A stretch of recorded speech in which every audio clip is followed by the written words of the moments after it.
Hi friends. Please settle down and close your eyes for a bit.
So a very quick recap.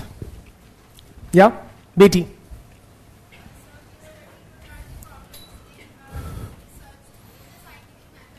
What are the problems in using the scientific method in sociology? Name the first one. The problem with experimentation. Thank you. Online students, please confirm you can see me and hear me all right. No issues there. Please type yes. Okay, thank you. Thank you guys. So, who will, brother, will you elaborate on the problem of experimentation? Yes, the one in the cap.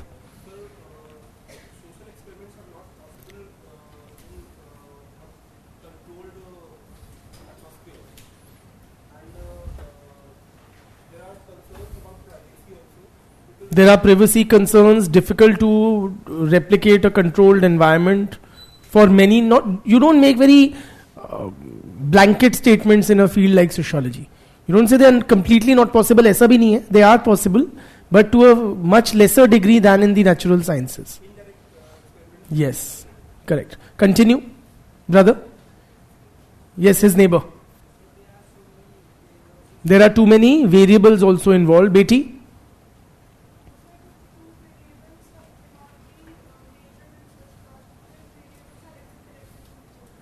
Variables are also interconnected with each other.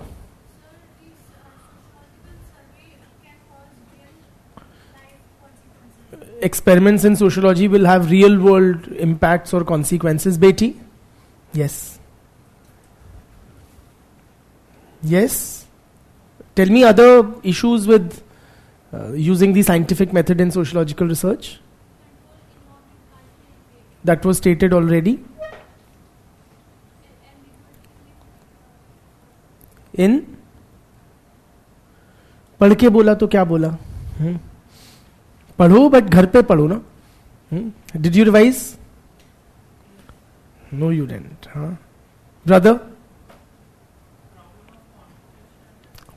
Problem of quantification and measurement can you build on that slightly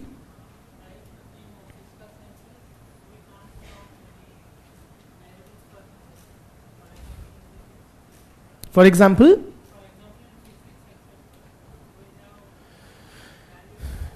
Yes. In the physical sciences, we have very definitive standardized units of measurement, which this discipline lacks. Great. Brother? Problem of generalization, which is what?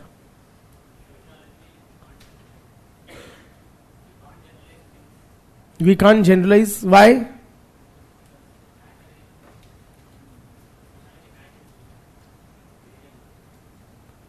What do you mean by that? That matter is variable?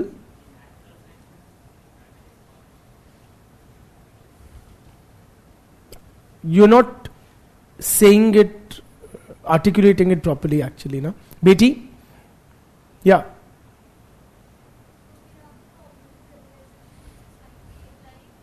In sociology. In sociology.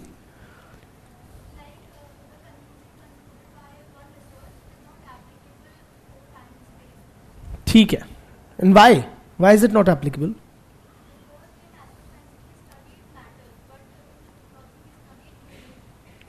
So ठीक है. So the human behavior is greatly varied. हाँ, ठीक है. Then brother, yes, raise your hand. Yes. Problem of facts, values, and objectivity. Define objectivity for me.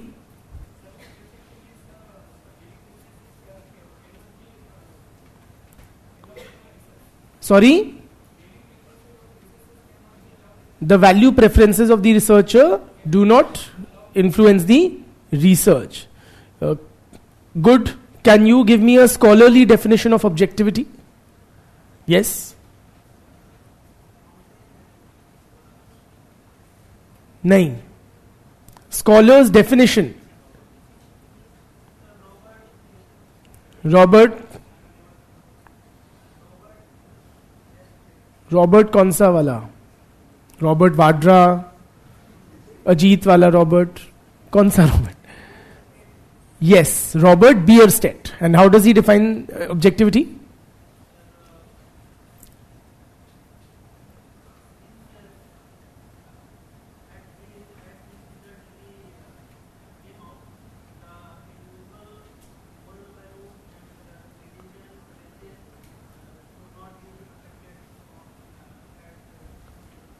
Should not affect the research. Whose? The subjects. The researchers. Very good. ठीक है, good. Then what are the different views on the question of objectivity, brother? Yes? First class only. Okay. Brother? Yes, at the back. Yes. What are the different positions on the question of objectivity in sociological research? What is the positivist view?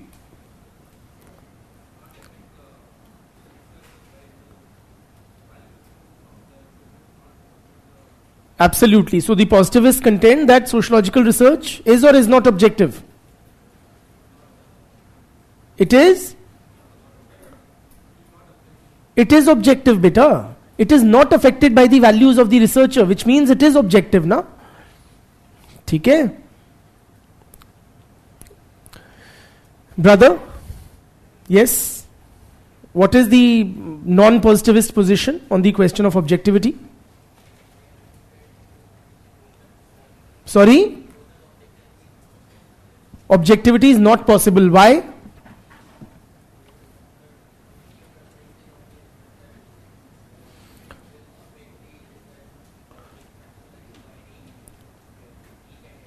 Value preferences of the research affect the research at its each and every stage.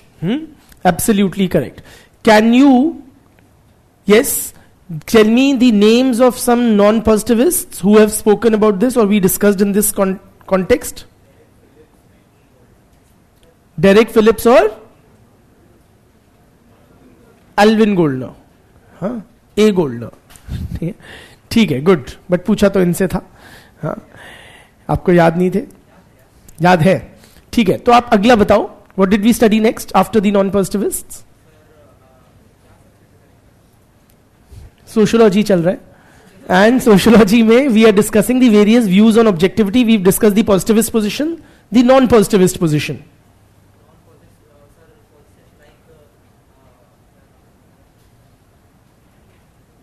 Brother? Yes. Weber. What does Weber say, brother?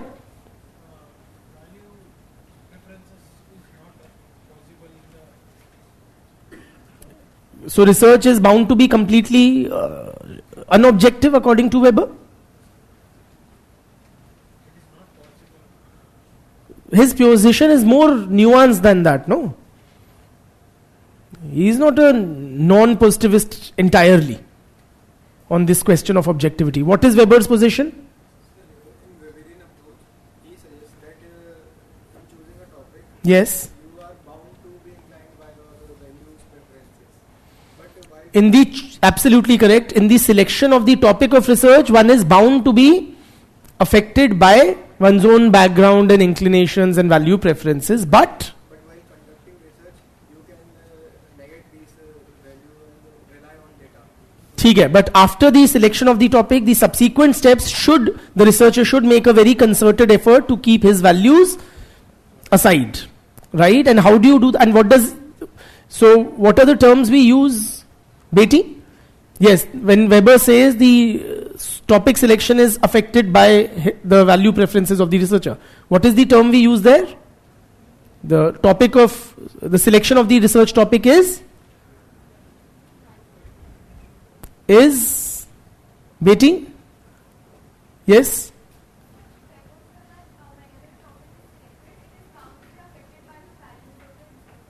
And he uses a phrase for that. It is value, the selection of the topic is value relevant. Is value relevant. Yeah? And the subsequent process is, Beti? It's value neutral. You're right, but the phraseology is it's value neutral. Okay? One should strive to be value neutral. Great. Then we discuss the views, Beti, of critical researchers who say what? Sociologists should have value preferences. Why? Why? Why should you? Why should you be biased?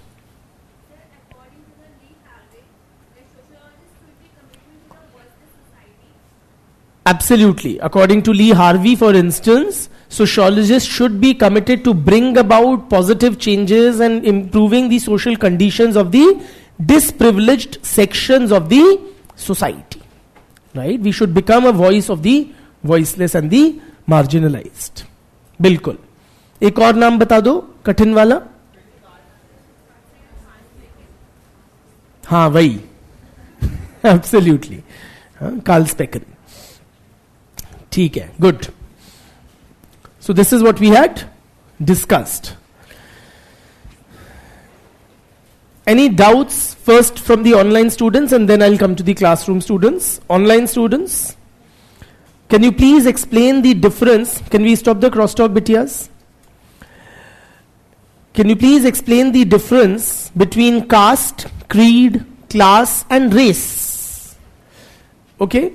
I'll give you a very rough and ready English type meaning of these terms. The sociological meaning, the detailed meaning of some of these terms we'll be discussing later. But just a ready reference. What do you mean? What is the difference between, say, caste and class? Caste is what we have in Indian society, right? In Hindi it is called jati, right? And like my caste is baniya. Okay, that's the social category or the group in which I am born. My caste is inherited from who? कहाँ से आई मेरे पास? From my parents, right? So one is born into a particular caste. Jati, right? That is caste. Caste system is considered a rigid and hierarchical system. Why is it considered as rigid? Because you cannot change your caste, right? So in my middle age I am a baniya, and when I die I'll still be a baniya. I'll die a baniya. So you die the caste in which you are born in. You can't change it, right? So that is the caste system, and the overall framework in which different castes are put is called the Varna Vyavastha, wherein you have the Brahmins, the Kshatriyas, the Vaishya and the Shudra castes. And then you have Ati Shudra, or those who lie outside of the Varna Vyavastha, certain castes of that category as well. The class system, class means what? Creating a social hierarchy based on differences in wealth or money.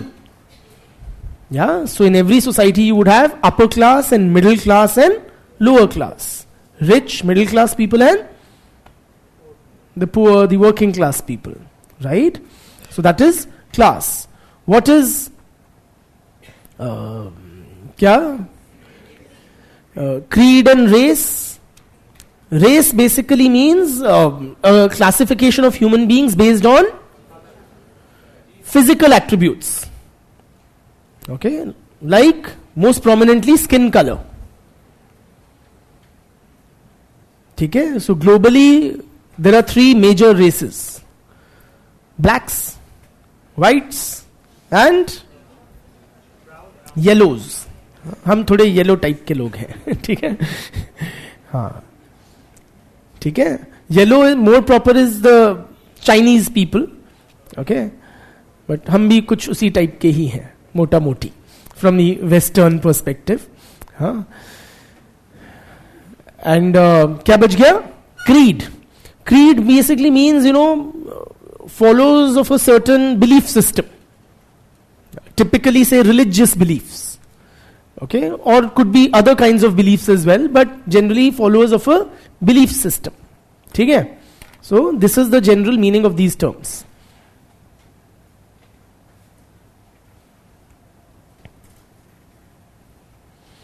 Hi Ram, very difficult question. Can Weber's position on positivism be compared to Buddha's middle path doctrine?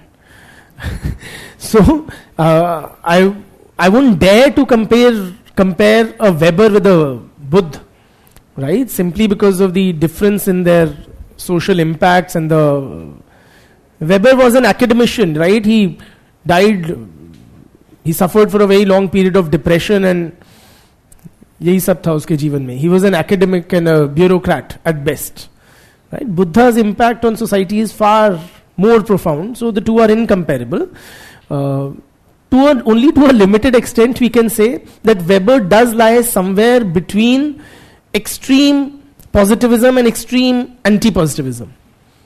Only to that limited extent we can say that yes, or he is termed as a as the starting point of anti-positivist thought. Okay, because he did not completely discard the scientific method, but he said it is not alone sufficient to understand society. ठीक है, पर बुद्धा तो नहीं ही बोलेंगे उनको हम. How positivists and non-positivists affected sociology? अरे भाई, they gave different methods on how to study society. We have already discussed the methods that positivists provided us, which is कौन सा method? The scientific method. Non-positivist methods we will study later. Okay, so ये है. Any other doubts, friends, brother? What is the difference between non-positivism and anti-positivism? Anti-positivists are those who contend that the scientific method cannot be applied to study society. Non-positivist is a broader term which includes anti-positivists. Anyone who is not a positivist is a non-positivist, literally. So non-positivists include anti-positivists and something called post-positivists, which we have not yet discussed, but we will at a later stage. ठीक है? So yeah, brother.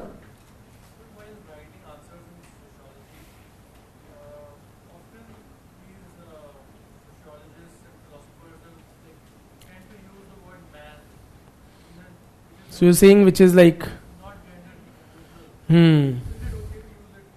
it is not gender neutral, absolutely. ठीक है, but then that is par for the course. In the sense, if you write like man and women, बहुत लंबे answers जाएंगे, and words are at a premium in the UPSC exam. So we tend to write man. It is, क्या करें? It might hurt the feminist within, but we accept it. But then you also have to be judicious in your, words, usage and expressions. So, कंजूसी से लिखना पड़ता है. You can't be very politically correct while writing. So, चले आगे जीवन में फिर. चलिए. So today we begin with a very, very important portion of the paper 1 syllabus, perhaps what can be regarded as the heart and soul of the sociology paper 1 syllabus, which is thinkers.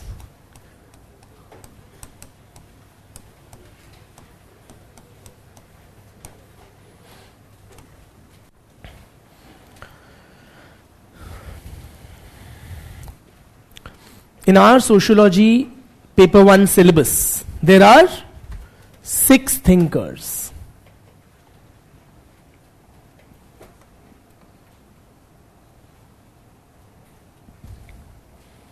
There are 6 thinkers, namely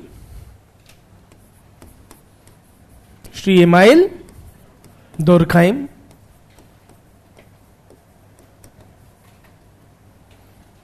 Sri Karl Marx, Sri Max Weber. See, you guys have developed such a dosti with these guys, you're on first name basis. Yeah? Sri Talcott Parsons,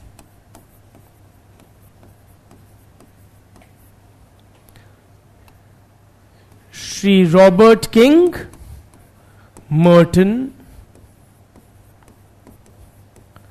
and Sri George Herbert Mead. गलत हो गया.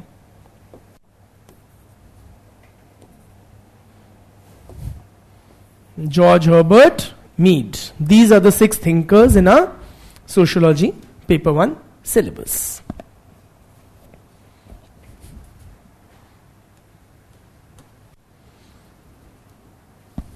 ठीक.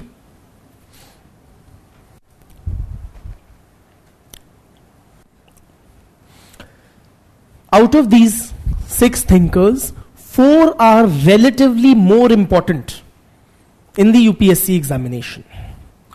More important in the sense you expect more questions of greater marks from these 4 thinkers, namely Durkheim, Marx, Weber and Merton.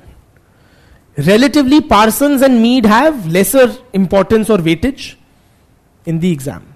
So you would expect fewer questions and of totally fewer marks from Parsons and Mead. Okay? There are also fewer topics under their respective heads.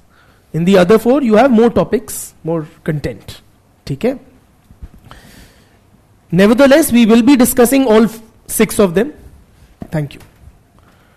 All 6 of them at in sufficient detail, right? Whatever topics are mentioned in the syllabus. ये नहीं है कि हम 2 छोड़ के चले जाएंगे. Never. Do not leave any portion of the syllabus. Do not go unprepared for any topic, even if it is only relatively less important. Okay, but it's not like completely unimportant. You can in fact have a compulsory question from a Mead or a Parsons. Right, so you will have to write, otherwise you lose out on those marks. But just to give you a sense of time and attention that you need to pay. Also, 3 of these guys belong to the same school, the same line of thought, the same theoretical perspective. Namely, Durkheim, Parsons and Merton. Durkheim, Parsons and Merton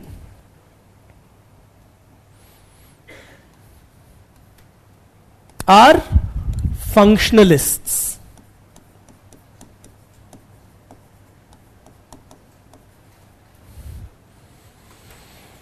Their theory is called functionalism. Durkheim, Parsons and Merton are functionalists. ठीक. Karl Marx,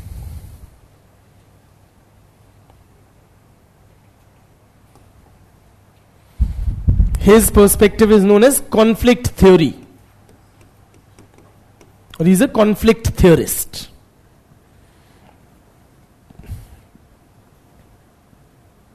And I hesitate to say he's a Marxist.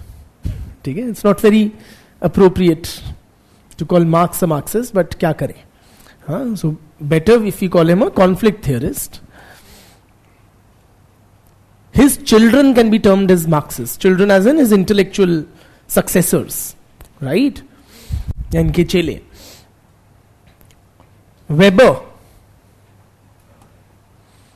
Weber's writings are termed as interpretative sociology.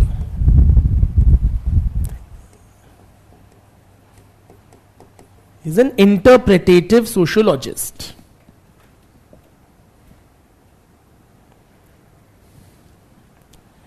ठीक है, कौन बच गया? Mead. Mead's theory is called symbolic interactionism.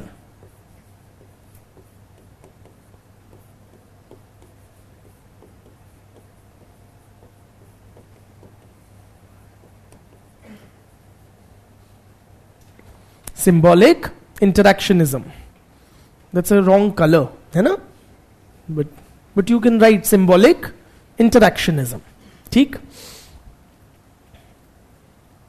What these terms mean, symbolic interactionism, conflict theory, interpretative sociology, we will study each of them, understand them properly, not just now, when we come to those respective thinkers. ठीक है? So you don't worry about understanding the meaning of these terms just as yet. Okay? Now, before we begin with the first thinker being Emil Durkheim, that we'll take up. Before starting with Durkheim, we will spend some time understanding what is functionalism. We'll understand the theory of functionalism, because once you understand what is functionalism, you will have a broad idea of what these three guys will be talking about. Because they all belong to the functionalist school. Durkheim, Parsons and Merton. Right? आपको उनका orientation, उनका perspective पता लग जाएगा, उनका world view और how they all look at society. Alright, so we begin our portion on thinkers by first understanding what is the theory of functionalism. Alright, may I delete this?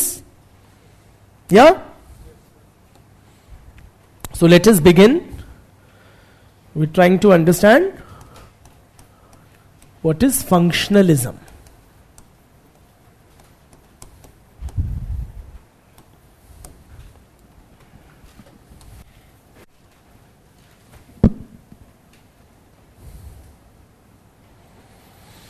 One student is commenting, is not the concept of race outdated and no longer in use?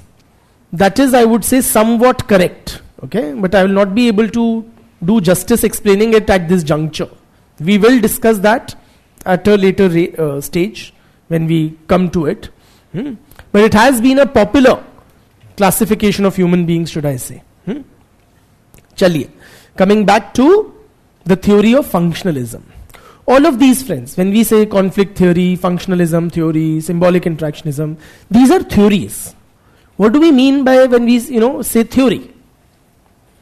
When we say theory, basically it's an explanation of the social world. It's it is how these guys understand or interpret the social reality. Are you with me?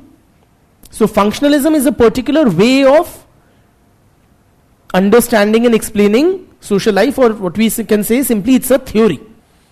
Are you with me? दुनिया को, समाज को समझने का एक नजरिया, एक तरीका है. Alright? So what is this theory of functionalism? I'll dictate also. Okay? But first we try to simply understand. It's something very basic and something we have already been somewhat exposed to during the previous lectures. Not using the term functionalism, but we have been exposed to functionalist ideas already. So functionalism theory, what it says, friends, that in any society, in every society, there exists what they call a value consensus. In every society there exists a, मैं dictate भी करूंगा अलग से, there exists a value consensus. Meaning what? The members of the society, in any given society, the members of the society broadly agree upon the basics of life. They agree upon what is worthwhile and what is not. What is valued. We have understood this term value earlier. Right? Like we discussed, in Indian society, there is a value of collectivism or familism. In American society, it is individualism. In other words, in America, individual is considered more important than the society. In India, it is the collectivity which is considered as more important than the individual. So, in every society, there are certain shared values, or there is a value consensus. And this value consensus is very important. Why is it important? Because if we don't agree on the basics, we will not be able to live together. For us to be able to live together in a state of, we live together how? Broadly, social life is characterized by peace and harmony, cooperation between the members of the society. Are we all at each other's throats all the time? No. If you observe daily social life, you will find members of the society cooperating in various ways. Yes or no? So social life is based on a certain value consensus. For example, let me take a very petty, everyday example. You go to a shop and you purchase something, a packet of chips or anything. Now, before you make that purchase, you hand them over a 10 rupee note. Yes? Now, aren't you scared that what will happen to my 10 rupees? What if he doesn't hand me over the packet of chips? No. You're not really bothered about that thought. Would have never crossed your mind. Why? There is a certain value consensus on honoring one's side of the bargain in a society. Are you with me? So it is expected, unstated, but it goes without saying that the transaction between a shopkeeper and the customer is what? The customer gives money, the shopkeeper provides him the promised goods. Simply. And both parties, without knowing each other, they keep their respective part of the bargain. Are you with me? So in every society we agree upon the basics. And that helps to regulate social life. That helps us to coordinate our tasks, our lives. We are dependent on other members of the society. We aren't like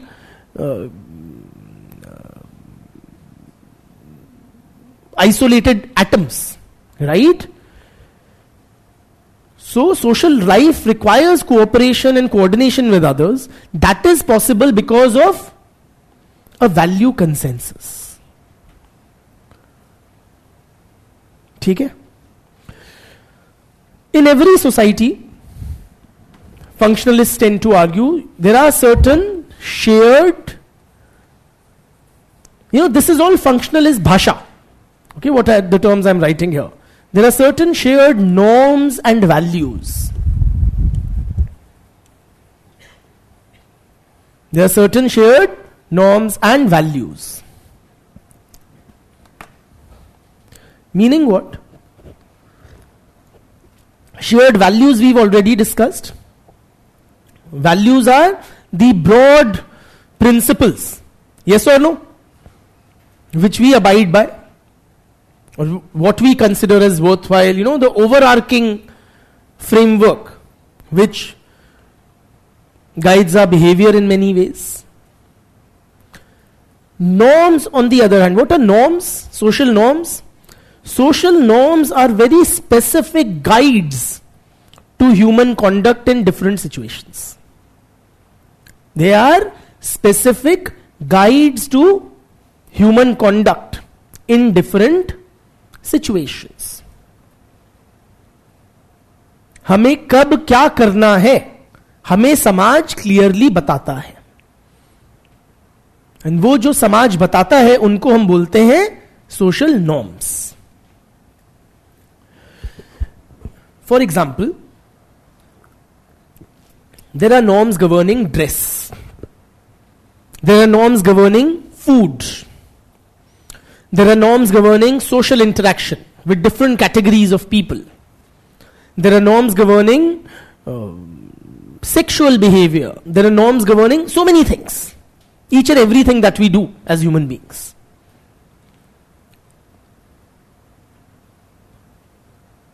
Norms.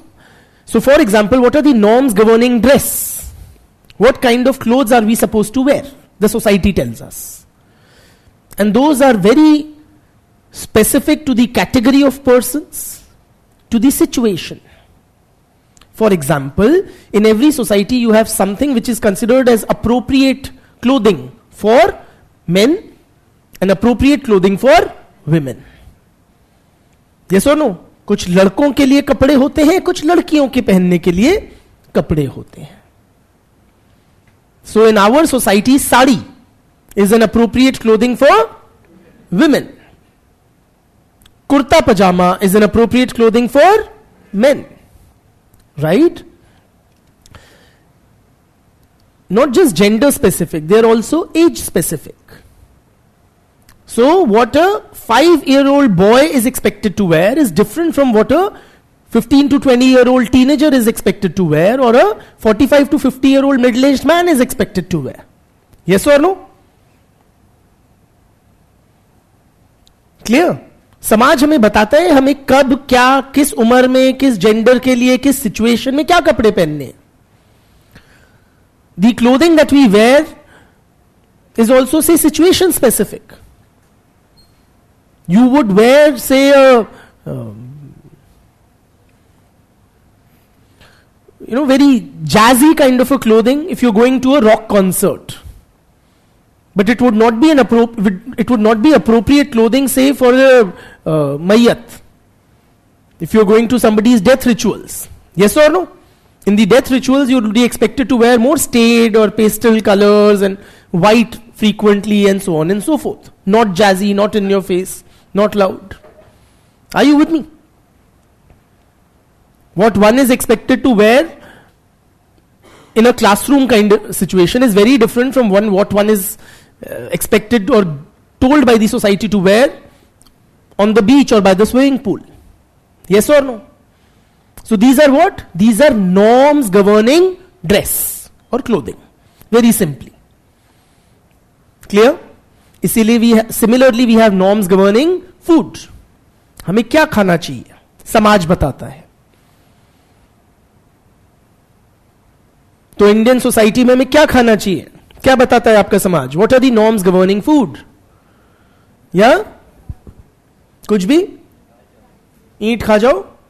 नहीं, दाल चावल खाओगे, रोटी सब्जी खाओगे.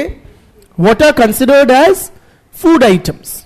In certain communities, the social norms will say vegetarian खाना खाएंगे. In the Jain समाज, they will say प्याज लहसुन भी नहीं खाएंगे या धरती के नीचे होगा कुछ नहीं खाएंगे. Are you with me? So there are norms governing food. How food is to be processed or cooked. Yes or no? उसके भी norms हैं. तो बड़ी specific guidelines to human conduct. Sexual relations को लेके क्या norms हैं? Is something as private an activity as sexual relations also guided by social norms? समाज को क्या करना सेक्सुअल बिहेवियर से, या समाज को क्या ही पता लगना है बंद दरवाजों के पीछे क्या हो रहा है, और not? Is sexual behaviour guided by social norms? क्या कुछ और करें हम और नॉट? क्या बताता है समाज? What are the societal guidelines और norms governing sexual behaviour? Tell me. PDA नहीं करना है, say in our society, absolutely. So on premarital sex there is a certain taboo, है ना, and sexual activity is expected in the institution of marriage. और ठीक है, and I am violating that. हाँ. और incest is a taboo. बिल्कुल. Incest मतलब having sexual relations with a certain close group of relatives, say between mother and son or father and daughter or such.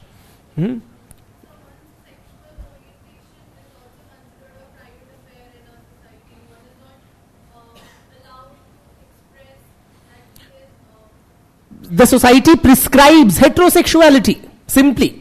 So a man is expected to have sexual attraction or sexual relations with a woman and vice versa, not a person of the same sex.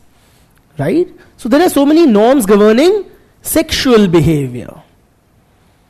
There are norms governing everyday social interaction with different kinds of people.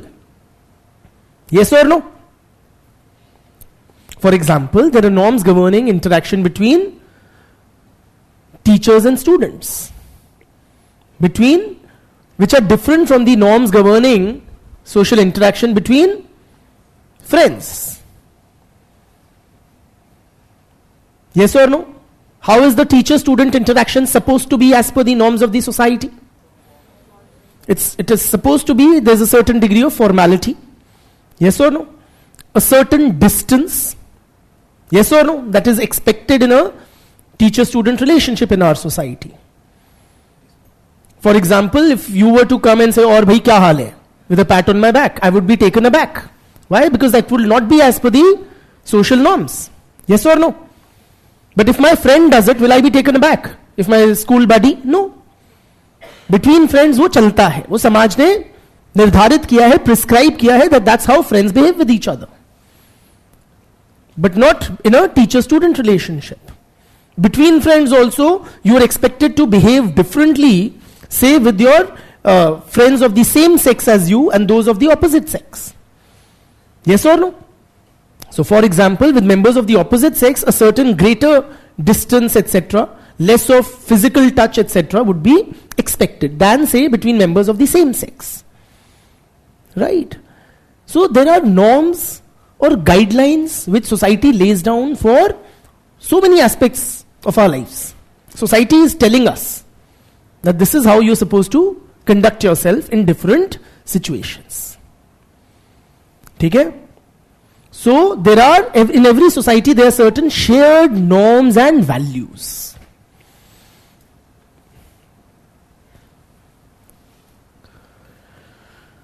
Now these shared norms and values are internalized by all the individuals or the members of the society. हम सब ने समाज के norms क्या होते हैं? समाज के बताए गए तौर तरीके. सिंपली तो जो समाज के बताए गए तौर तरीके हैं, हम सब ने घोटी करके पी लिए हैं, घोट के पी लिए हैं. कैसे? How have we internalized the shared norms and values of the society? Through the process of socialization. Through the process of socialization. क्यों नहीं चल रहा? अरे, I got it. One sec. Through the process of socialization.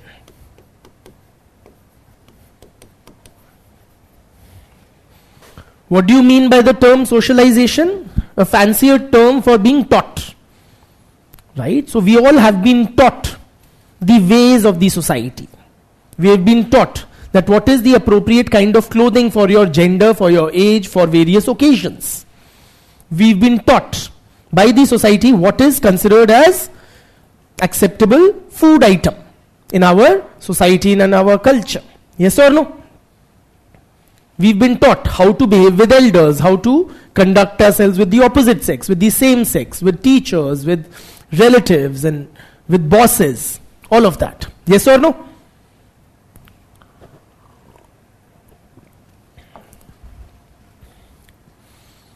We all have been taught or socialized. And thus we have, through that process of socialization, we have internalized the shared norms and values of the society. ठीक? Simple भाषा में हम सब ने समाज के तौर तरीके सीख लिए हैं. और हमें किसने सिखाए हैं? What are the agencies of socialization? Who has socialized us? Who has taught us? Yeah? Previous generations only? Yes. So it could be family. It could be friends. We pick up so many things from friends. School or the education system, mass media, religion. All of these are various mechanisms, agencies through which individual members of the society are taught or socialized into the shared norms and values of the society. ठीक? क्योंकि हम सब ने समाज के तौर तरीके सीख लिए हैं, तो हम उनके हिसाब से जीते हैं उन सबके हिसाब से अपना जीवन व्यतीत करते हैं. Given that we have all internalized the shared norms and values, we behave accordingly. ठीक. बट कुछ लोग होते हैं टेढ़े.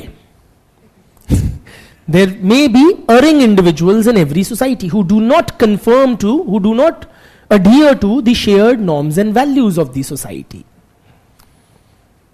who do their own thing, who do something different from what the norms and values of the society prescribe. What happens to these people? Suicide? Punishment, absolutely. So there are various ways of social control.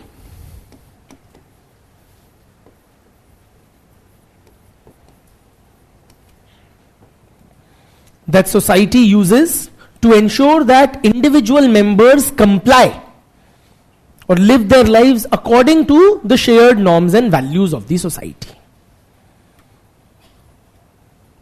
Okay? For example, say the norm governing sexual behavior is heterosexuality. But if you find out that your friend is homosexual, फिर क्या होगा? क्या होगा? Boycott हो सकता है और खिल्ली उड़ सकती है. Yes or no? That person may be mocked and ridiculed, publicly shamed or humiliated, socially boycotted. Yes or no? So many things. These serve as very effective ways of social control. Clear?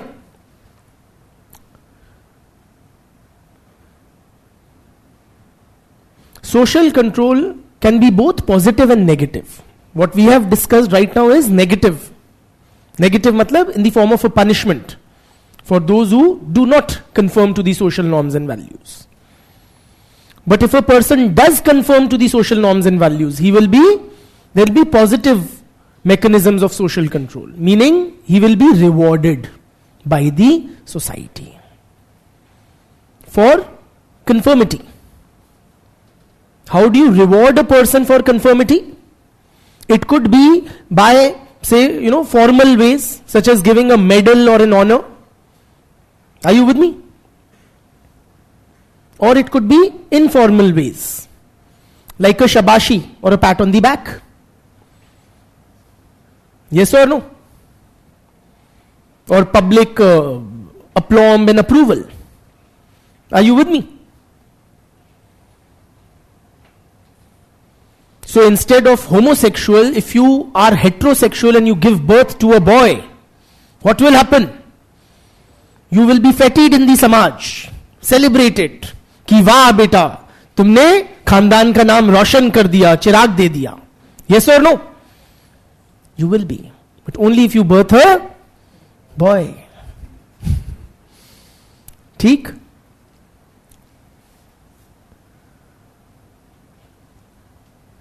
A heterosexual marriage, the samaj literally celebrates with dhol nagade and naach gana and party shati. Yes or no? That is the samaj giving its stamp of approval or a positive reinforcement to the conformist individual. Clear?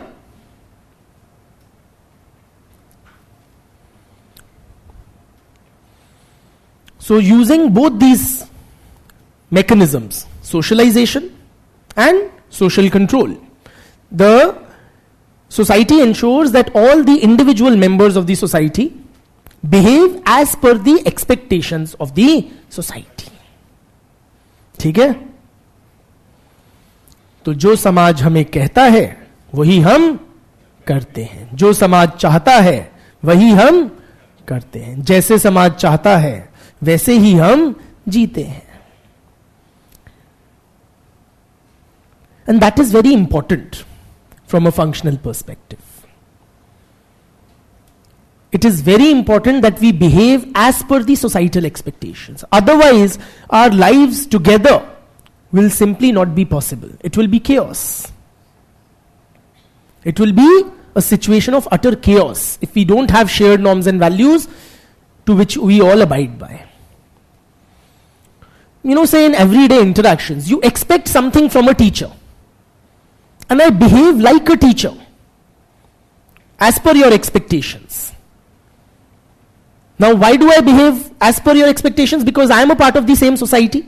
I have been socialized into the same societal norms and values. So I know how a teacher is supposed to behave, or what are your expectations from a teacher. So when I come here, I behave like a teacher. Yes or no? You behave like a student. If I were to behave in a very arbitrary manner, you will be puzzled, you will be confused, you will not know how to behave or how to respond to that situation. Yes or no? So आपको पता है teacher का कर्तव्य क्या है, teacher का conduct कैसा होना चाहिए, मुझे भी वही पता है. Are you with me? And that is what makes social life possible. We need that certain agreement, we need to be on a common ground about what is expected from different sections or different members of the society.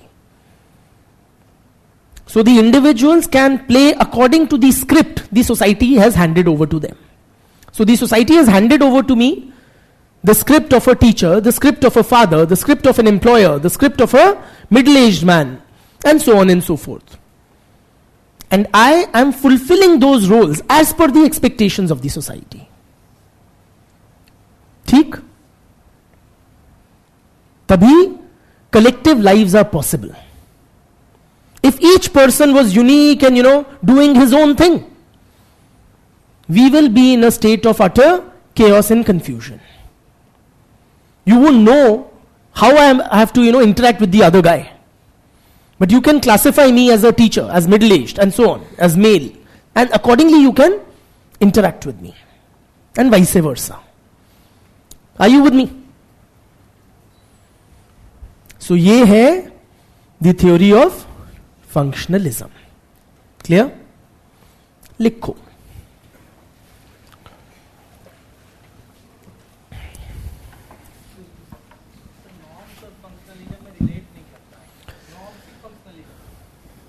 His question is, how are norms related to the theory of functionalism? The norms are the guides to human conduct. समाज जो बताता है कि हमें कैसे behave करना है. Theory of functionalism says that social norms are shared amongst all the members of the society. All of us in a given society internalize the same shared norms. In other words, let's take an example. You and I, we have the same expectation, same understanding of what a man is supposed to wear or a boy is supposed to wear in our society, right? And that is what facilitates or helps to have smooth, peaceful, orderly social interaction. Functions क्या है मैंने अभी समझाया नहीं है, समझाऊंगा as we proceed, ठीक है? But shared norms हैं, that is why we are able to interact in an orderly fashion. Norms कुछ नहीं है, समाज के बताए गए तौर तरीके हैं. They are the shared norms. Shared है मतलब कि all the members of the society internalise the same norms due और through the process of socialisation. Okay, I hope it is clear. पूछो. समाज, हर समाज में कुछ शेयर्ड नॉर्म्स होते हैं, अर्थात समाज के लोगों में एक कॉमन अंडरस्टैंडिंग होती है what is expected in terms of food or dress or interaction, sexual behavior, everything amongst its members. And functionalists say this is very necessary for the members of the society to be able to coordinate their tasks or activities or interactions, right? Agar norms hamare, we don't have shared norms, then how will we interact? You would expect a teacher to be wearing formals, and if I come here in some odd clothing, you will be taken aback. Yes or no? So that will be very jarring, very disturbing for you as an individual member. So we have shared norms, and that is why we are able to smoothly interact. No, I am dressed as per your expectation. I am behaving as per your expectation. Everything. ठीक है? चले quickly.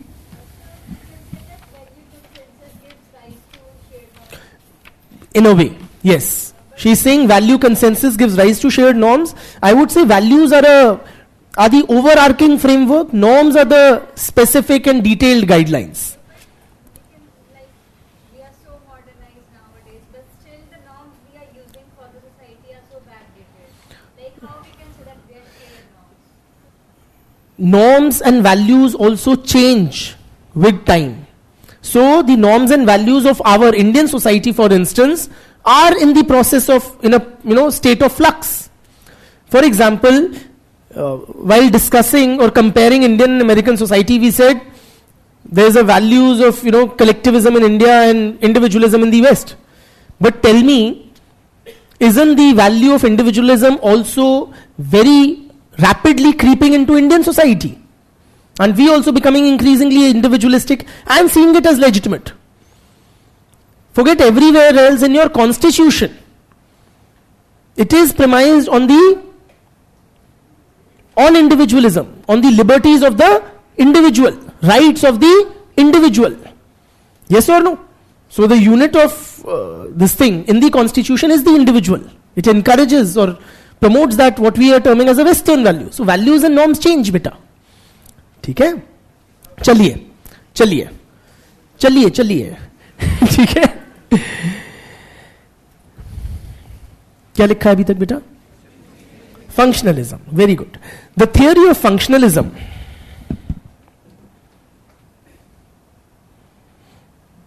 considers that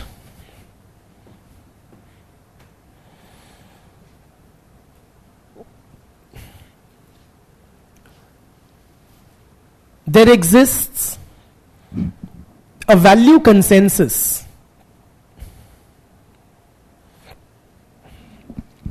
in every society.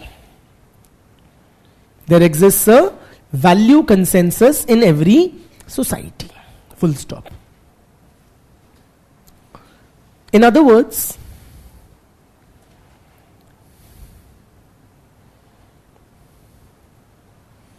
there is a broad agreement amongst its members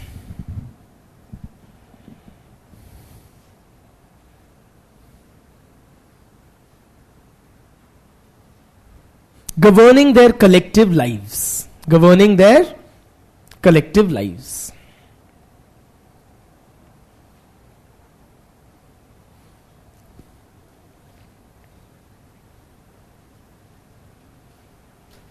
I repeat, in other words, there is a broad agreement amongst its members regarding their collective lives. Full stop.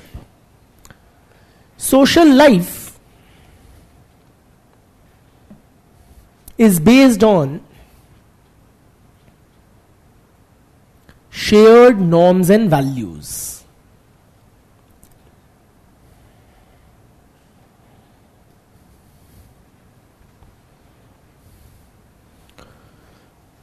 Full stop. Next para. Individual members of the society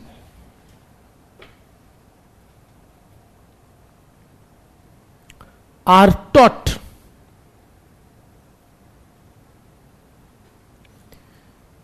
the shared norms and values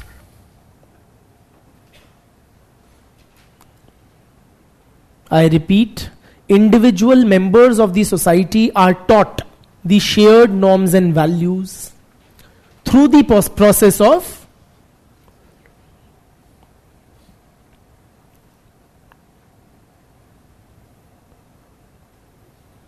socialization.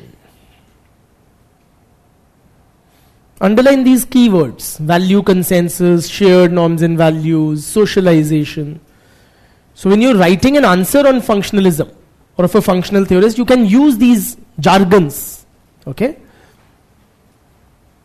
क्या लिखा है बेटी? What's the last sentence? Individuals member of the society are taught the shared norms and values through the process of socialization. By various agencies, continuing the same sentence, by various agencies such as the family, education system,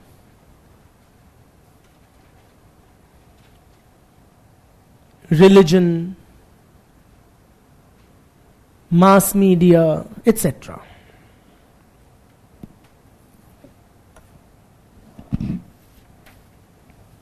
ठीक है. Next para. The society ensures that the individual members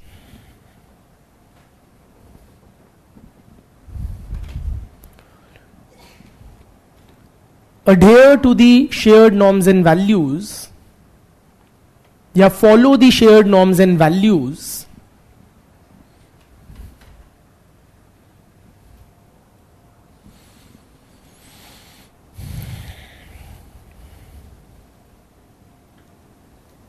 using various mechanisms of social control. Underline social control as well. ठीक? Full stop. Social control mechanisms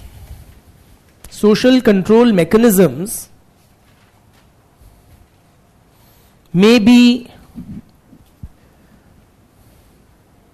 positive or negative.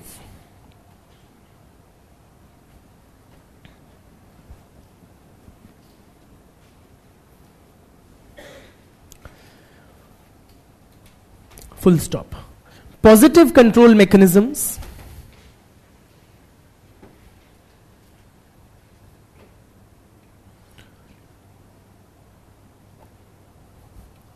reward individuals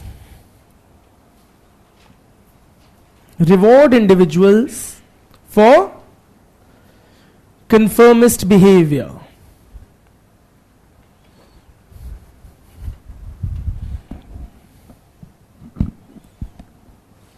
While negative mechanisms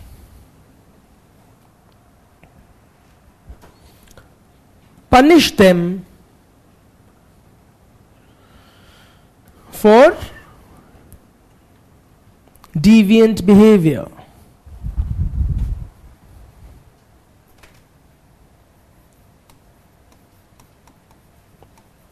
Deviant means non-conformist, that does not conform to the expectations of the society or the norms and values, all right, or errant behavior, right? While negative mechanisms punish them for deviant behavior. Full stop. Social control mechanisms, या ऐसे लिखो social control mechanisms, काट दो अगर लिखा है. Social control may be exerted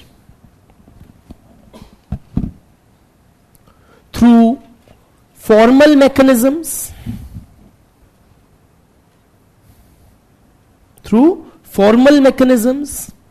such as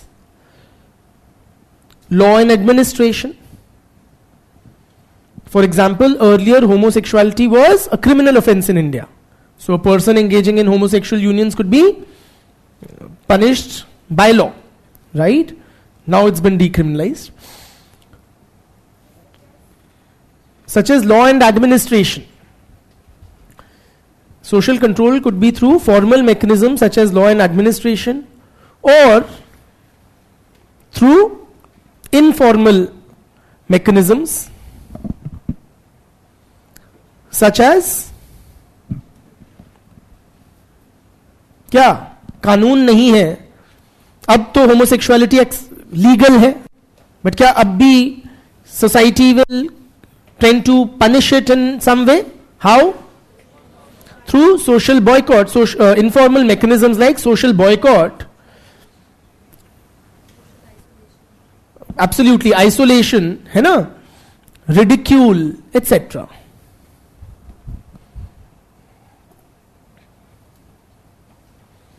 ठीक? Next para. The twin mechanisms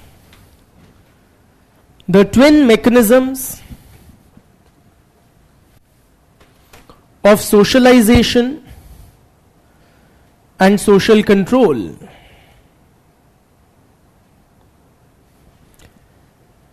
thus ensure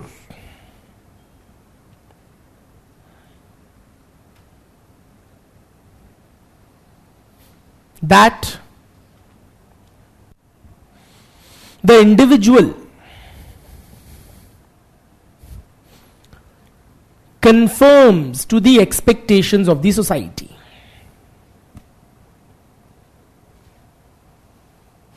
That the individual conforms to the expectations of the society.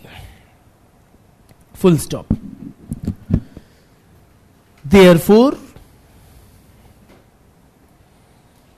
the behavior of the individual in the society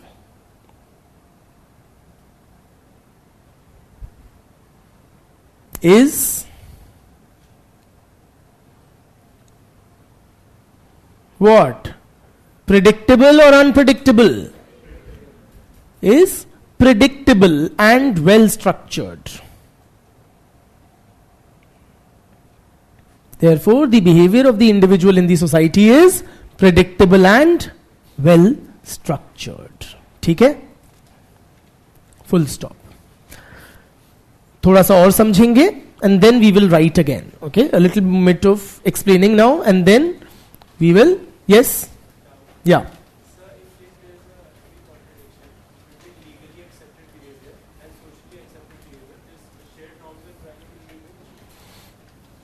Societal norms, laws are a part of societal norms. Let me say this, okay? Societal norms are a superset. Laws are, the codified social norms are termed as law. Okay? Now sometimes laws tend to be progressive. In other words, society may not accept certain kind, let's say homosexuality. Society may not accept that the law may permit. So many other things, right? Dowry is also prohibited in law, but socially very accepted, celebrated in fact, for that matter, right? So the law tends to be oftentimes more progressive than the societal norms, in which case I would say the social norms would trump, the actual expectations of the society would trump the law. Okay, one. Secondly, why progressive legislation is then passed?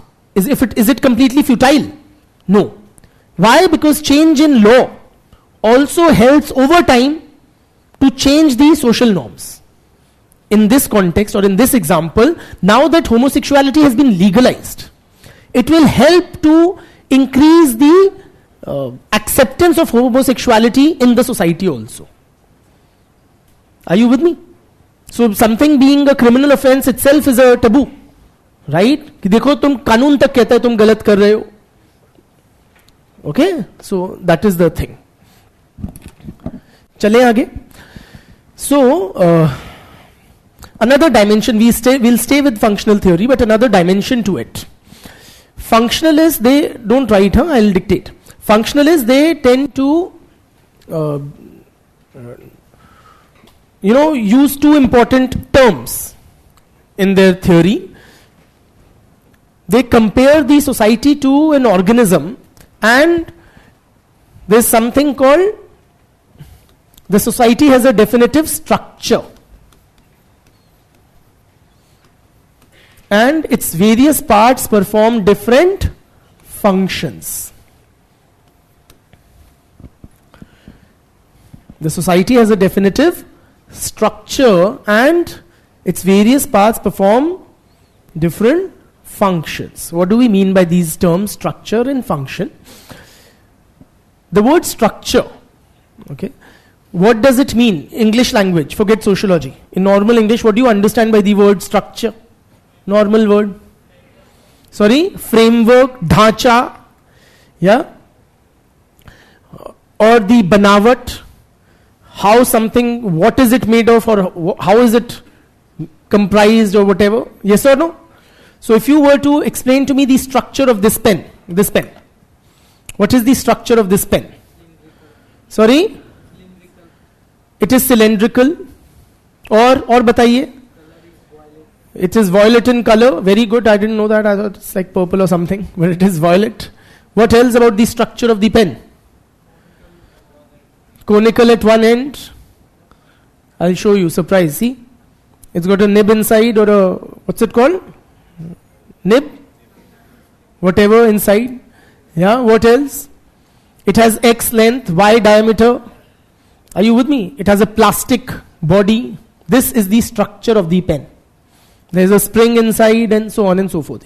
इसकी बनावट क्या है, इसका ढांचा क्या है? That is the structure of the pen. ठीक. Similarly, in an organism, there is a well-defined structure. What is the structure of the human organism? इंसान का क्या है? हाँ, तो skeletal structure क्या है? There is a skull on the top, and then you have what you do, a rib cage and stuff, yeah, cavities for this or that. That is the, and then you have like hands and whatever. That's the human skeletal structure. What about the rest of the structure of a human anatomy? You have so many, so you have eyes in the where they are, and so on and so forth.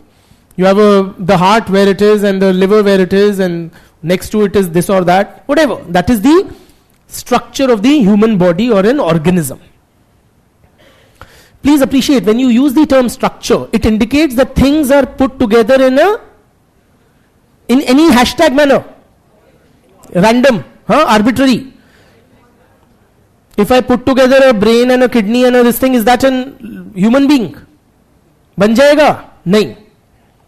They are put together in a definitive, organized manner.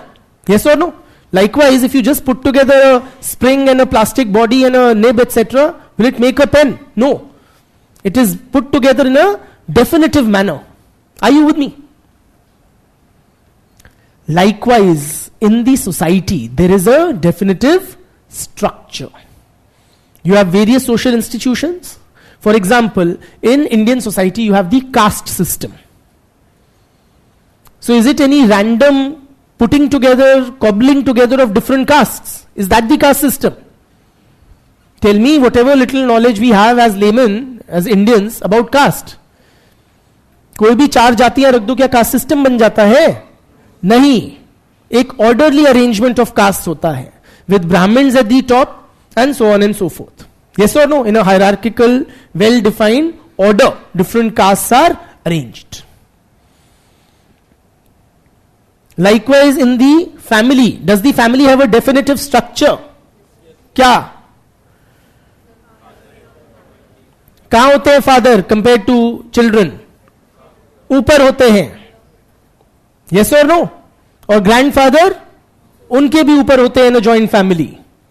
Are you with me? Mother कहाँ होते हैं? vis-a-vis the father.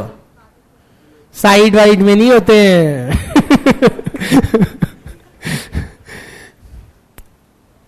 थोड़ा सा है ना. Why? Because it's a patriarchal structure. So point is, different social arrangements, there is a well-defined pattern, well-organized arrangement, okay, in different social institutions. There's a structure. There are also different functions. Let us try to appreciate the word functions. Why? Because that is from where this theory gets its name. Right? Functionalism. What do you understand by function? What are the functions of this pen? Writing? Any other? खुजली करना और खेलना, whiling away time, bore हो रहे ऐसे ऐसे कर लिया. हाँ, हिटिंग समवन, हाँ, लड़ाई करना, ईव टीजिंग, लड़की के ऊपर फेंक दो, लड़की छेड़ दी. Are these the functions of the pen? Is itching? The pen can be definitely used to itch, to do khujli. But is doing khujli a function of the pen? Does that gel, intuitively? Huh? Is it a function of the pen? What is the function of the pen? It is to write. In other words, friends, function is not anything and everything that this thing can be used for. Function is the primary purpose for which it is created. The main purpose which it serves. Yes or no? The reason for its existence is its function. Are you with me? This pen was made not to itch or eve teasing or use as a trajectory or whatever. It was meant for writing. So the function of the pen is writing. Other things are incidental, ancillary, for which this pen may also be used. But the function is the primary purpose which it serves. Likewise, in the society se pehle, in the organism, different parts of an organism perform different functions. We possibly have discussed this before. But at the cost of repetition, you tell me, what are the functions of the different body parts? What are the functions of the eyes? To see. What are the functions of whatever? Heart is to pump blood. Ear is to hear. Tongue is to speak and to produce saliva for digestion, aiding digestion and all that. All of that. Okay? So these are the different parts, different functions of the different parts of an organism. Likewise, the different parts of the society are, what are the different parts of the society? The various social institutions are its different parts. And they are performing different functions. Meaning they are somehow contributing to the maintenance and well-being of the society. Please appreciate. Just like different body parts are contributing by whatever they are doing, they are contributing to the survival and well-being of the organism. I need eyes and eyes are helping me see, which helps me to live. Yes or no? The stomach is doing its thing which helps me to live and survive and sustain and grow. Are you with me? All the body parts are helping me, the organism, to survive and grow and maintain myself. Similarly, the different parts of the society are performing different functions which help to maintain and sustain the society. Family क्या करती है? What are the functions of the family? Socialization, or it teaches children the ways of the society. What else? It fulfills it provides security to the young ones or the elderly, etc. और government का क्या function है? Political system and government का? To make laws, to maintain law and order. So many things. और economy का क्या function है?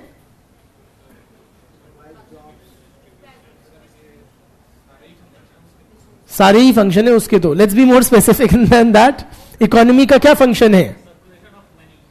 Circulation of money is a medium ना, मतलब allocation of resources is a much better way to put it, है ना?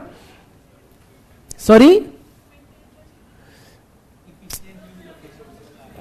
To produce and distribute goods and services, simply. We need some mechanism कि shirt बने, खाना होगे, चप्पलें बने, टीवी बने, सब चीजें बननी चाहिए और फिर लोगों में उसका लोगों तक पहुंचनी चाहिए. उसका एक माध्यम या उसका एक जरिया प्रोवाइड करती है the economy, right? So these are what are the functions of religion? क्या करता है religion बेटे? Sorry? Teaches social norms. So socialization, of course, is one of the functions of religion. Provides hope. False hope? False hope but hope. Okay, it gives people a sense of purpose. So it answers the big questions. Existential questions. क्यों आए? कहाँ जाएंगे? यहाँ पे क्या करना in the meanwhile? All of that. Helps to maintain social control. Gives a sense of identity, very importantly. All of this, है ना? These are the various functions of religion. So different parts of the society or different social institutions are performing their respective functions, meaning they are somehow contributing to the maintenance and well-being of the society as a whole. ठीक? तो लिख लो. Next para. From a functionalist perspective,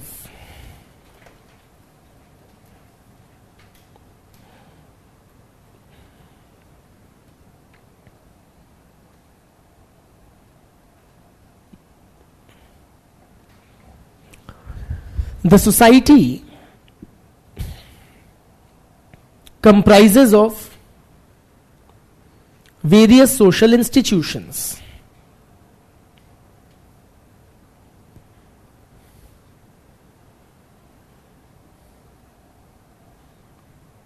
Full stop.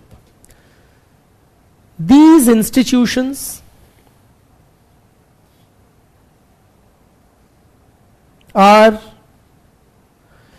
like the different parts of the social organism, या society. Different parts of the social organism. When you use that term social organism, you are drawing that organic analogy. So that conveys, are like different parts of the social organism. Full stop. The different social institutions perform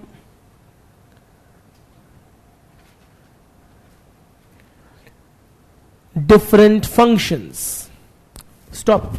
Different, various functions. Perform several functions. Why don't we write different functions?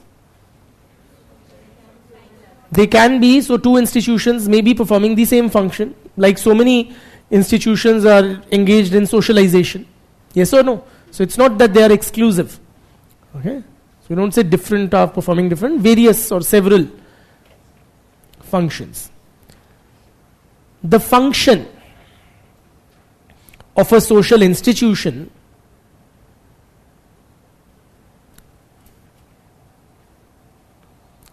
refers to the contribution that it makes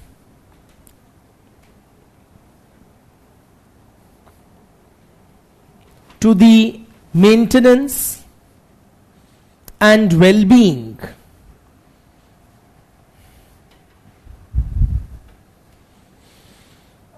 of the society as a whole.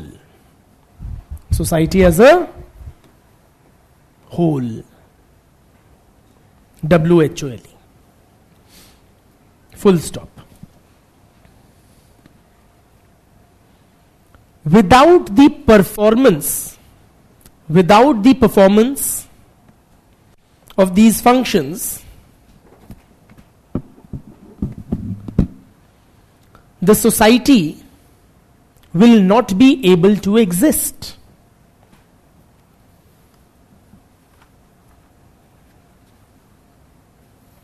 The society will not be able to exist. This is important, friends. Please appreciate. In functions का होना अनिवार्य है, imperative है, essential है.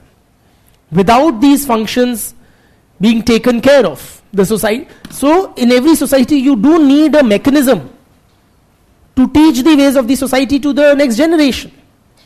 You need some mechanism to ensure that law and order is maintained. You need some mechanism for reproduction, for satisfaction of the sexual need, and so on and so forth. Yes or no? कुछ examples लिख लो खुद से. We have discussed already. For example, family के क्या functions हैं? The functions of the family are to satisfaction of the sexual need. Okay?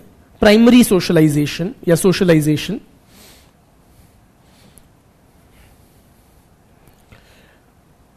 Political system and government के क्या functions हैं? To make laws to maintain law and order, economy के production and distribution of various goods and services,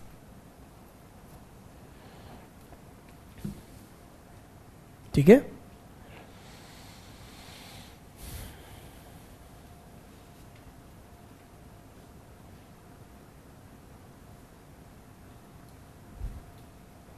Full stop. While performing various functions,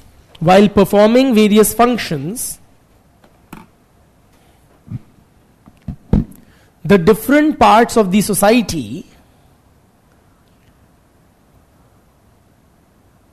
are, stop, you tell me, they do so in isolation, right?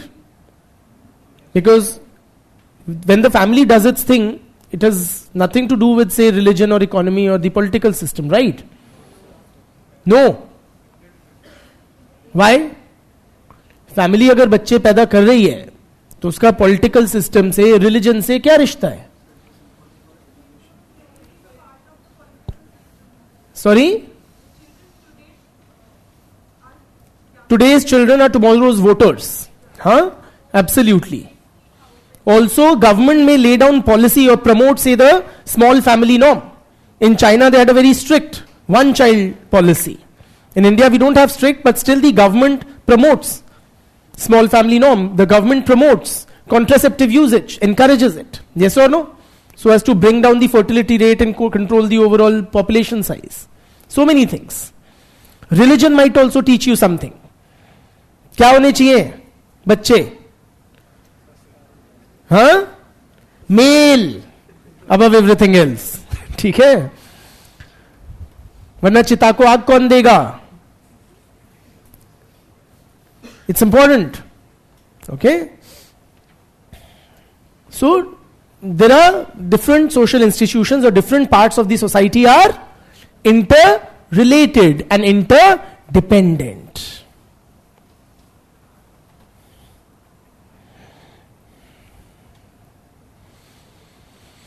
ठीक है. Next para. In summary, the theory of functionalism considers that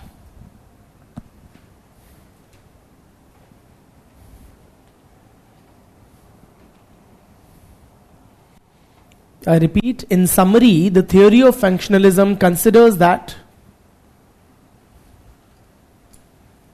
society is characterized by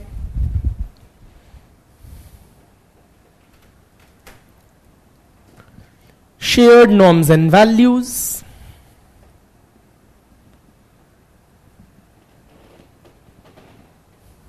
comma, individuals conform to the expectations of the society,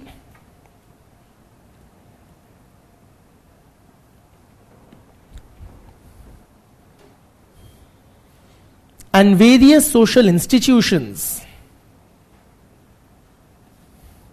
perform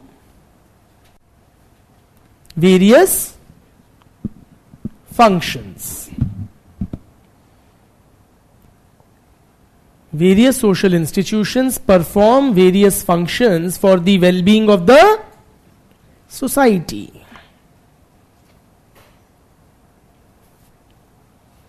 Full stop. Social life is characterized by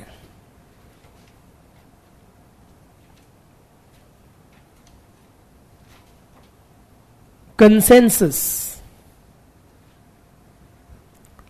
cooperation, coordination, continuity, integration,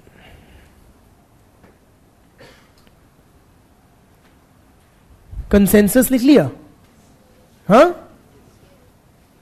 harmony and stability. ठीक.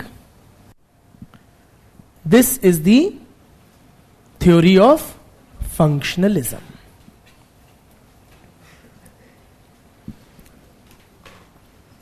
समझ आई? Difficult और easy? Easy. ठीक है.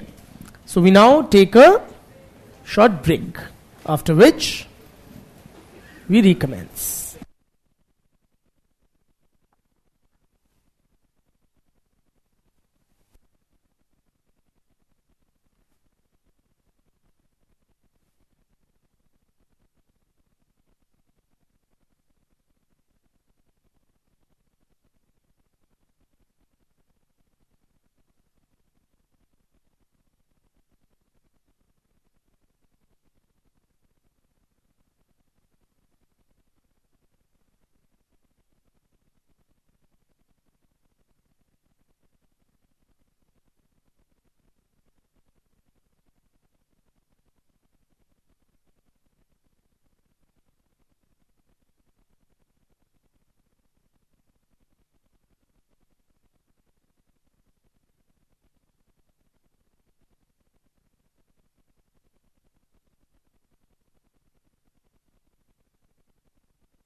Welcome back, friends.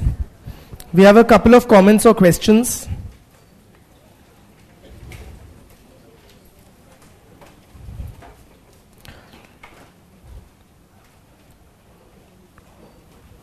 Does individual thinking have any role in functionalism or not? Does individual thinking have any role in functionalism or not? Bluntly, no. आपको सोचने की जरूरत ही नहीं है. क्यों? समाज आपको बता रहा है what you are expected to do. And you and I, we are mere puppets playing out our respective roles. Is functionalism and structural functionalism same? The answer is, for our purposes, yes. Okay, so there are two variants of functionalism, one of which is structural functionalism. When we talk about, so Durkheim, Parsons, these are all structural functionalists. Okay, so we don't need to get into the difference between the two types of functionalisms, and for our purposes, functionalism and structural functionalism are, we use the two terms interchangeably. We matlab sociology optional students and examiners in UPSC optional paper. ठीक है?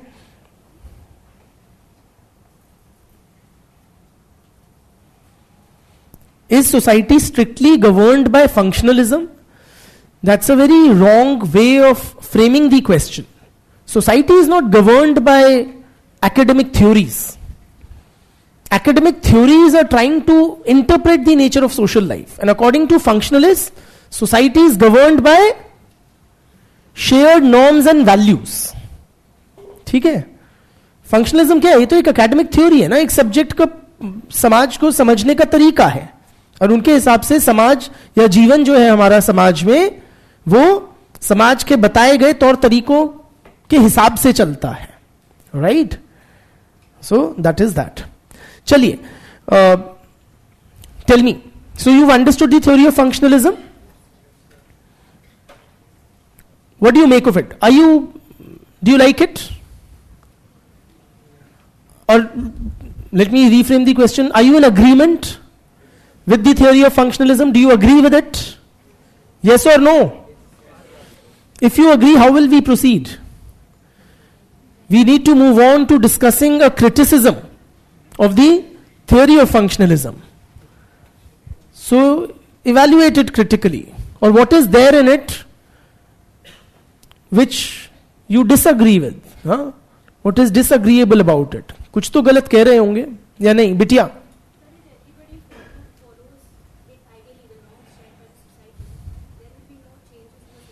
Absolutely correct. There will be no changes in the society. If each of us have, घोट के P गए social norms and values and are playing out our respective scripts, social change will not take place. And does it? Absolutely it does. Functional theory is somewhat inadequate a framework to explain that. और बताइए, लिखवा दूंगा, अभी discuss करते हैं. बेटी, हाँ भाई, नो स्कोप फॉर इंप्रूवमेंट्स और चेंजेस, है ना? Absolutely. What else brother? Absolutely, yeah. It completely ignores the individual having any agency. It sees individuals as mere puppets, automatons, robots.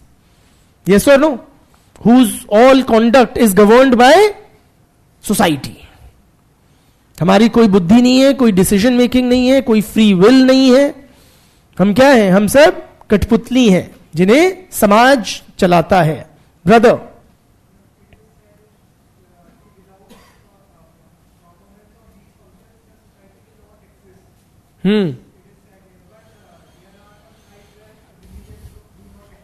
Yes.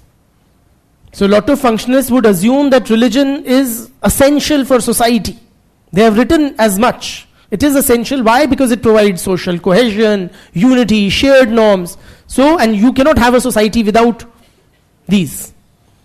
And why just primitive tribes? Much of the Eastern Bloc during the Cold War period, the communist, the socialist countries actively abolished religion, prohibited religion.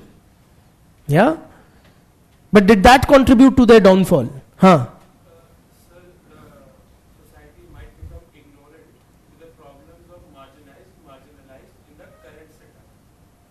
I didn't. How is that a criticism of functional theory? Like says it is reluctant to change in the current setup. Let's say there is a caste problem. Yes. If we kind of become used to it, then it won't change. So in the current setup, So talk about functionalism. Don't just talk about the society. What's your problem with the theory of functionalism?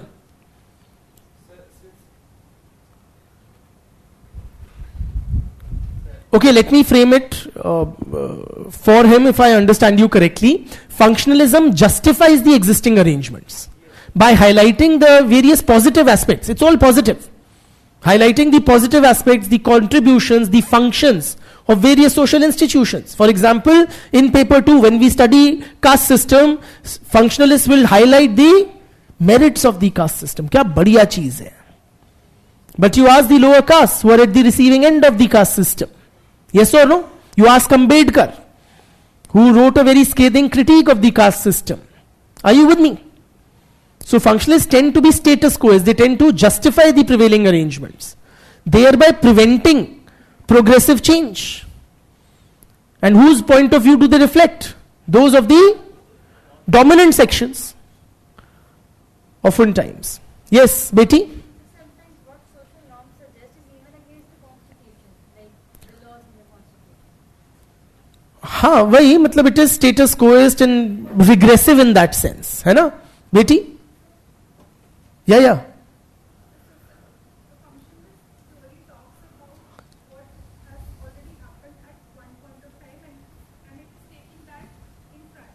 So it is not taking into account the environmental changes. Changes are not adequately explained. Absolutely, brother. less tolerance towards the new thinkers or new thinking. Ha, it is again. Many of you are making near about the same point that it does not account for change and progress. It hinders progress in that way. So it may penetrate some prejudices in It may perpetuate prejudices in the society. Can you give examples? so like Satipatha. Hmm. So that was a prejudice, but that was social norms. Not correctly articulated. Yes. Capitalism is promoting that society is humans are made for society, but actually the thing is society is made for humans. So that is how it is reversing the actual concept of society, why it was made. Okay, brother. Sir, functionalism puts the social norms on a citadel. It puts the social norms at a place where it cannot be questioned. But it does not take into consideration that the agents of that social institution might have some of their own prejudices or their interests to which they are propagating the what we say कि एक ऐसी प्रथा वो बनाएंगे जिससे उनको फायदा होता रहेगा इसको बिल्कुल बिल्कुल. Yes, Betty.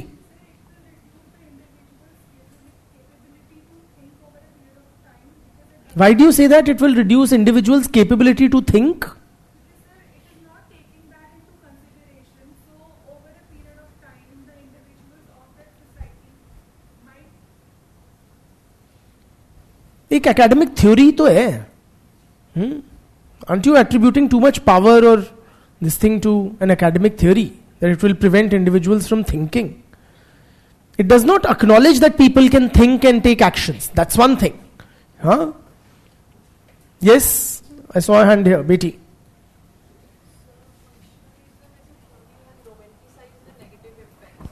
It romanticizes the negative, romanticizes, or let us put it this way, thank you, Beta, ignores. Thanks a lot. Absolutely. So the prevailing arrangements are justified as somewhat beneficial or contributing to the maintenance and well-being of the society. So you have Indian functionalists writing about the functions or the benefits, the advantages, the positive contributions of caste system. In the West also in paper 1, we will study when Parsons writes about the family. He's a functionalist. He says women play this expressive role in the family. That motherly nurturing role, which is so essential for the development of the child. Thereby literally legitimizing, justifying women being almost solely emburdened with childcare responsibilities in the family. Main में नहीं होती वो ममता, you know, औरतों में ममता होती है और ममता से ही बच्चा का अच्छा होता है, ग्रोथ या डेवलपमेंट, इसलिए औरतें बच्चे पालती रहे, is what he is saying. Men भी यही कहते हैं. यस और no? In paper 1 you will read functionalists, they would justify inequality in society. बहुत बढ़िया है कि समाज में ऊंच नीच है, कोई छोटा है कोई बड़ा है. That some people are like Mukesh Ambani and several are struggling to make ends meet. It's very functional for the society, beneficial. Why? वरना वो गरीब मोटिवेट कैसे होगा? Are you with me? So it is a source of motivation. और भी 100 फायदे गिना देंगे आपको. फंक्शनलिस्ट आपको गरीबी के फायदे बता देंगे, हर चीज के फायदे बता देते हैं वो. Are you with me? और बताइए brother. Social norms, like in a society there are various social norms, many, and they are sometimes contradictory to each other also. Okay. So you're saying there may be inconsistencies in norms and values which are not acknowledged by the functional theory. Yes. Brother? This theory talks about the larger benefits of the society, but nowhere does it talk about the benefit of the individual. That is not entirely correct. With due respect, he's saying this functional theory does not talk about the benefits of the individual, it only focuses on the benefits for the society. And my response is that's not entirely correct, because the functional theory does acknowledge, for instance, what are the functions which various institutions perform for the individual. For example, the family ensures the sexual gratification of the individual. Individual की sex need होती है जो family में पूरी होती है. Individual की various psychological needs होती हैं जो फैमिली से पूरी होती हैं. Are you with me? So I would respectfully disagree with that assessment. ठीक है, तो लिखो criticisms of the theory of functionalism.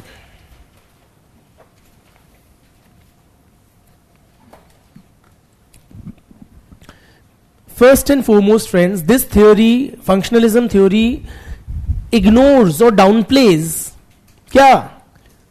Conflict, exploitation and oppression in society. Yes or no? Functionalism theory downplays or ignores conflict and exploitation and oppression in society.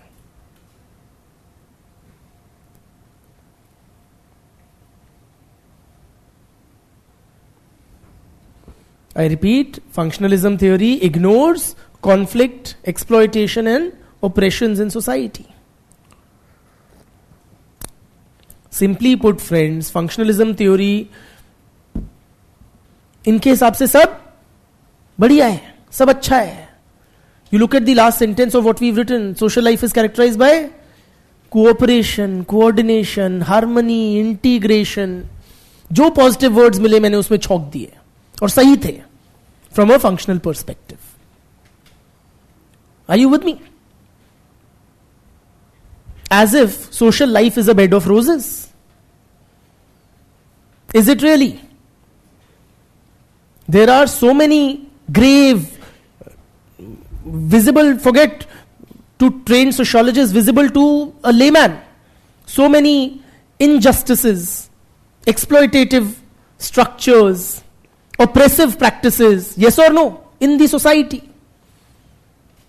एक आम आदमी को दिख जाए और ये खुद को सोशोलॉजिस्ट कहते हैं.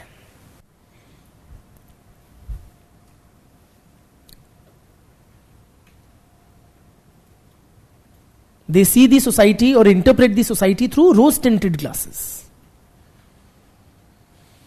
कि सर्वजन सुखाए सर्वजन हिताए, सबका भला, सब बढ़िया, सब भला चंगा, which is really not the case.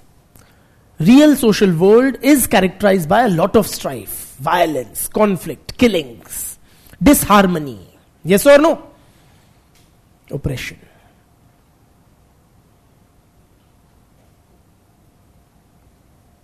Secondly,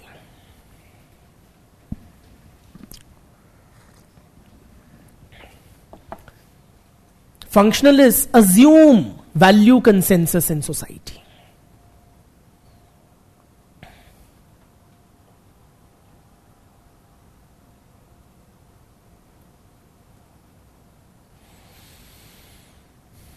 Assume a value consensus. So that is their starting premise.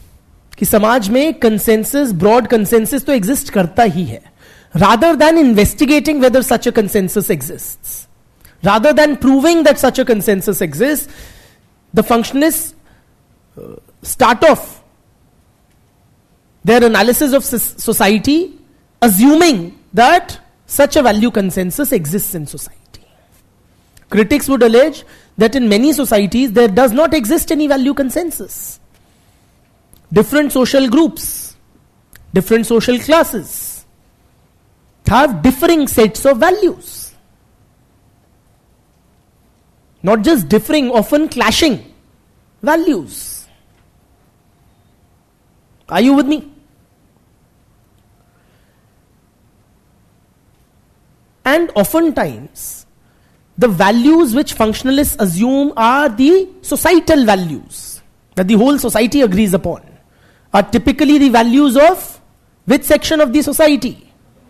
The dominant sections of the society are assumed to be the values of the whole society.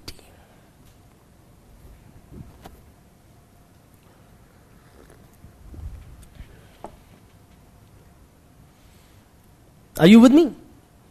In functional analysis, oftentimes the values of the dominant sections of the society are assumed to be the value of the whole society.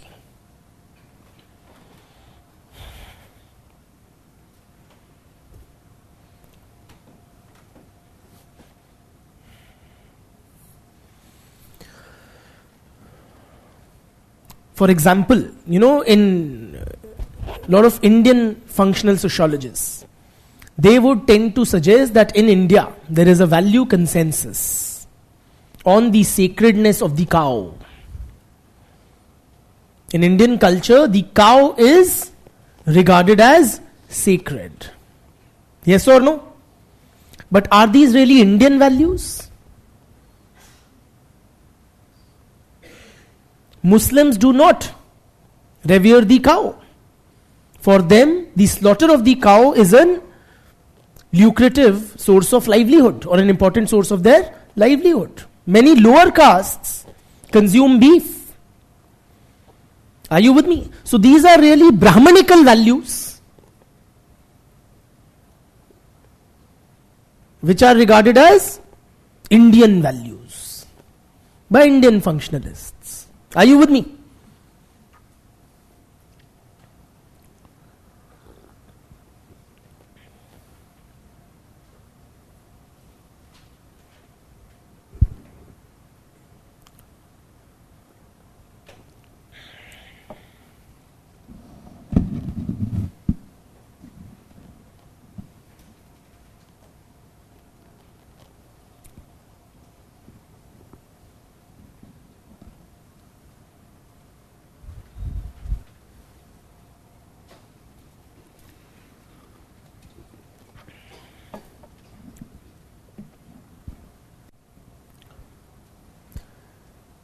May I proceed?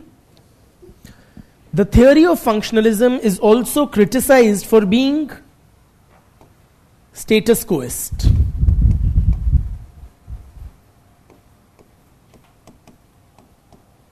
Status quoist.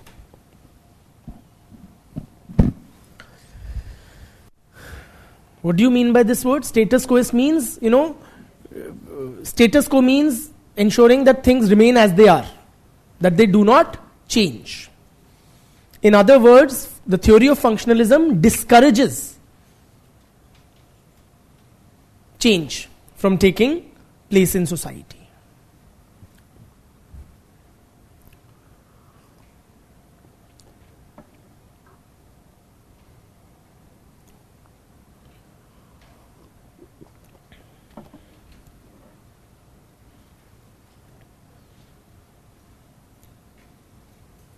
So this theory is, somewhat conservative or regressive. It's not progressive.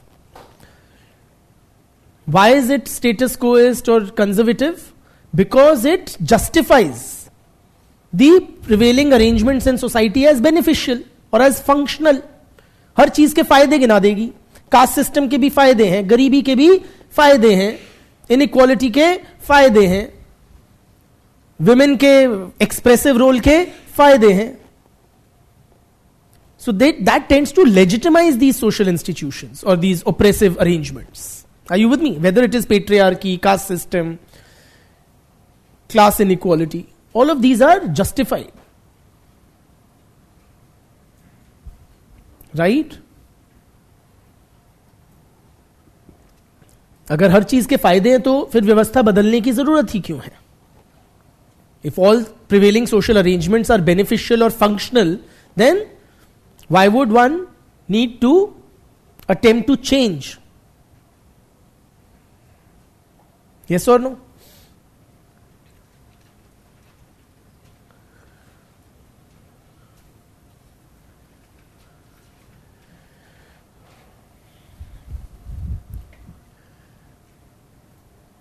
Functionalists are also accused of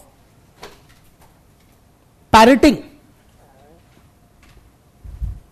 the views of which section of the society? The dominant section of the society. In academic jargon, they end up saying the same, making the same arguments, almost, as the dominant sections of the society. Okay? And give it a veneer of respectability and academic. Sorry? They are accused of, 1 second, don't put so much pressure on me. I don't respond well to pressure. They are accused of parroting or, reiterating the views of the dominant sections of the society. Restating the views of the dominant sections. जो अब caste system को justify कौन करते हैं? ऊंची जातियां करते हैं, ब्राह्मण्स करते हैं, वही ये लोग कर लेते हैं. Are you with me? Class inequalities को कौन जस्टिफाई करते हैं? अमीर लोग करते हैं, वही फंक्शनलिस्ट कर लेते हैं. पेट्रियार्की को जस्टिफाई कौन लोग करते हैं समाज में? मेन करते हैं, those who benefit from it, और ये भी वही करते हैं. तो मेन क्या कहते हैं? यही कहते हैं औरत का बढ़िया है, बच्चे अच्छे पालती है तो बच्चे परिवार सुखी रहेगा. बच्चे के सही पालन पोषण के लिए औरत का जो मातृ रोल है, mother figure, is very essential. यही पेट्रियार्कल माइंडसेट के मेन बोलेंगे और यही चीज फंक्शनल सोशियोलॉजिस्ट बोलते हैं. So they end up restating in academic jargon the view point of the dominant sections of the society.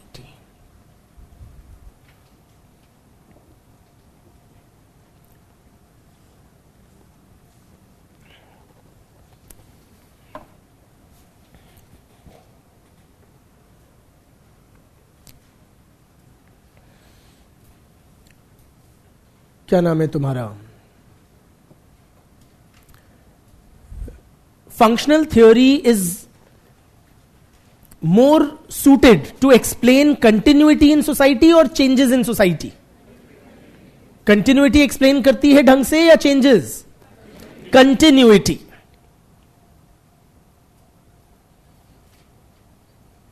Its main emphasis of functional theory is to explain continuity. Socialization हुआ, social control हुआ, तो लोग वैसे ही रहते हैं जैसे थे.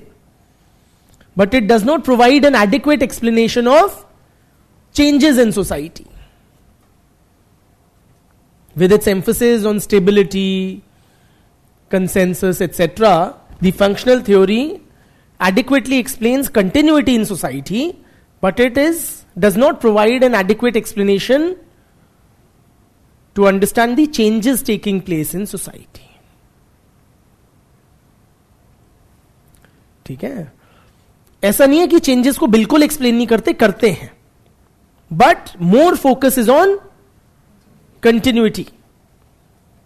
All right?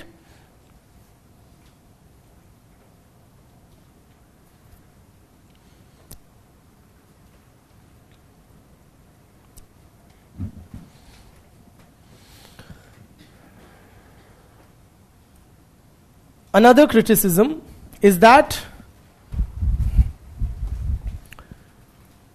functional theory or functionalists are accused of teleology. Teleology.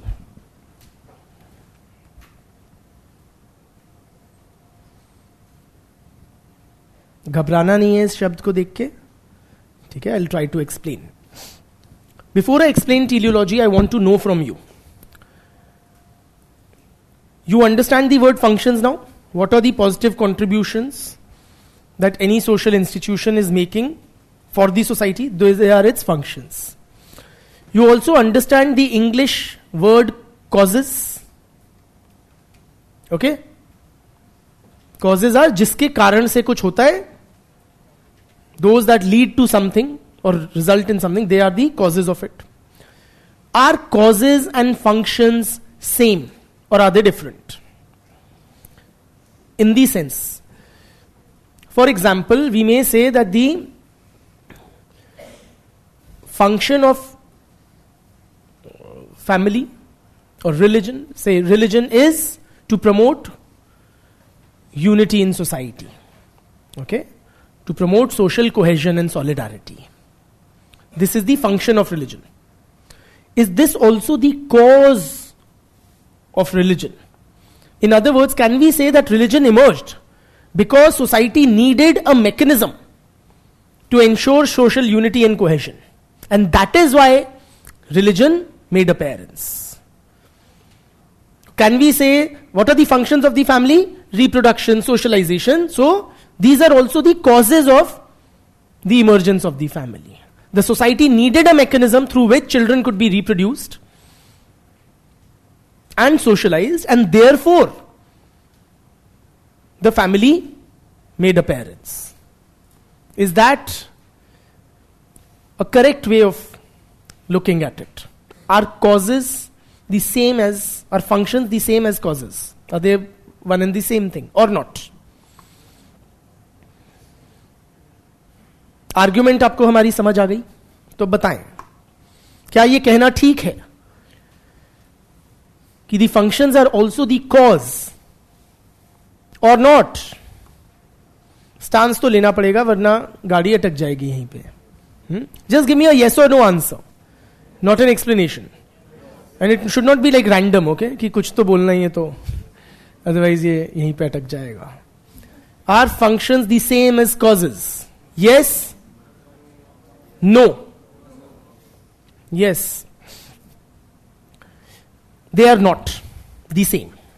Okay, but functional theorists, many functional theorists make the mistake of equating the two, and that is what we call teleology. Let me explain.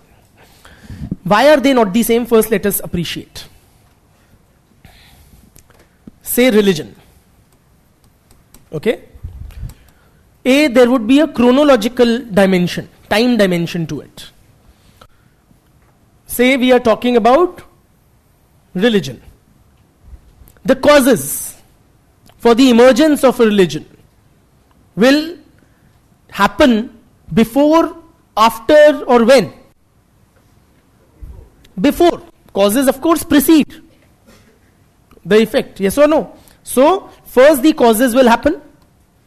And that is how they will cause religion to arise. Functions are what? They are the effect, the positive effects of a social institution on the society.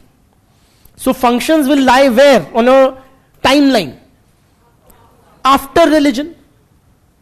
Yes or no?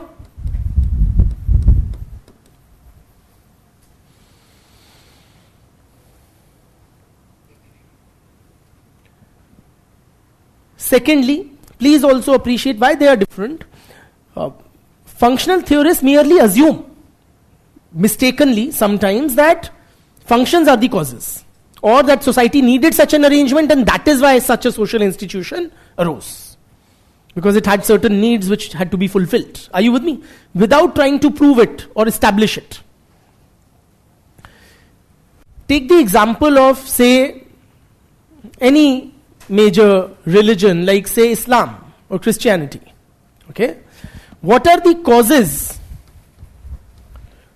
for the emergence of Islam?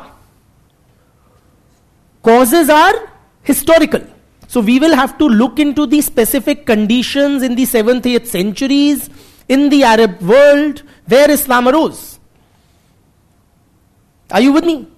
That this was the people's culture and this was the ruler, and then Prophet Muhammad made appearance and he challenged this thought and whatever. Those are the causes for the emergence of Islam. And what are the functions of Islam? After having made appearance, what or how it is positively contributing to the Islamic world. They are its functions. Say it is promoting a sense of brotherhood amongst Muslims or amongst its adherents, its followers. Yes or no? That is its function. But पहले कुछ causes हुए होंगे जिसकी वजह से religion emerge हुआ, जिसकी वजह और जिसके बाद उसने अपने functions perform करने शुरू किए. Are you with me? So that is why we say causes and functions should not be confused with each other or equated with each other. Okay? They are different. They are separate. Teleology is what? Teleology is the logical fallacy, or it is the wrong argument made by some functionalists when they tend to equate functions and causes, or when they tend to assume that the functions are the causes. Okay?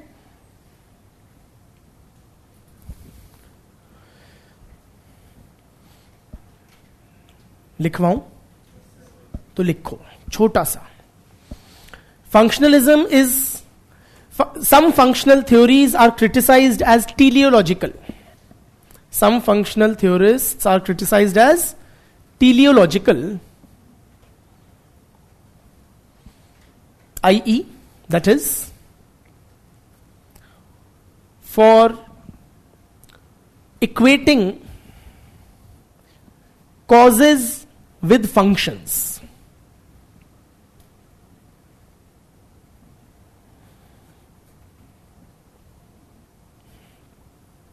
For equating causes with functions.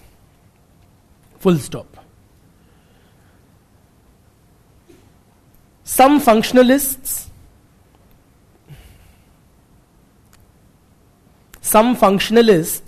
erroneously या wrongly, error कर देते हैं, erroneously या wrongly assume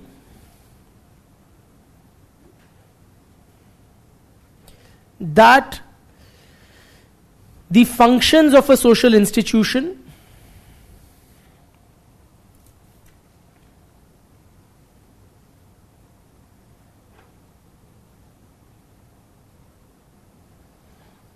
are the cause which led to its emergence. Are the cause which led to its emergence.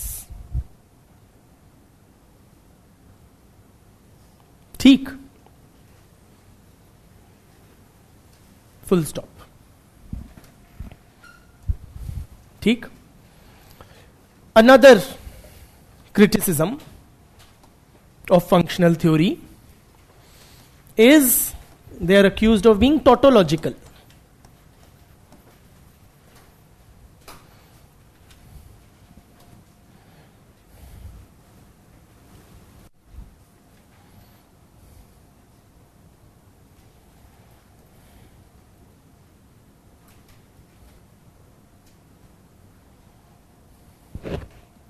Tautological.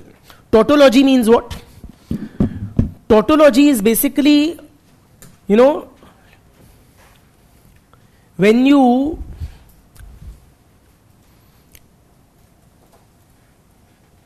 explain something in such a way that it's like being repetitive. So you are stating something without adding much value.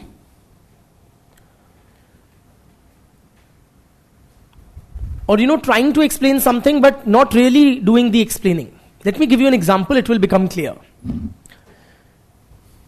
For example, if a man says to a woman, or he tells his friend that today I saw a beautiful damsel. The word damsel means what? A beautiful girl. So, you are unnecessarily saying, I saw a beautiful damsel. Are you with me? Or another example, if I were to tell you that Sri Lanka is an island surrounded by water. Are you with me? Bhaiya, when you say it is an island, then it goes without saying that it is surrounded by water. What you are saying there or adding there is superfluous information. You are claiming to explain something, but you are not really doing any explaining there. Are you with me? So sometimes functional theories tend to do that.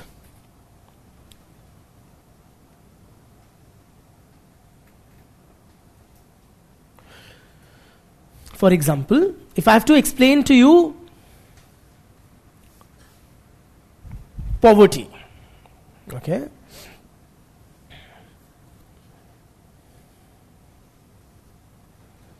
So I say that there is widespread poverty in India because many people do not have money to buy the basic necessities of life. तो कुछ बताया मैंने आपको. गरीबी का मतलब ही यही है कि उनके पास पैसे नहीं है बेसिक चीजों के लिए. तो it is as if I am trying to explain to you the prevalence of poverty in India, but I'm not doing any explaining here.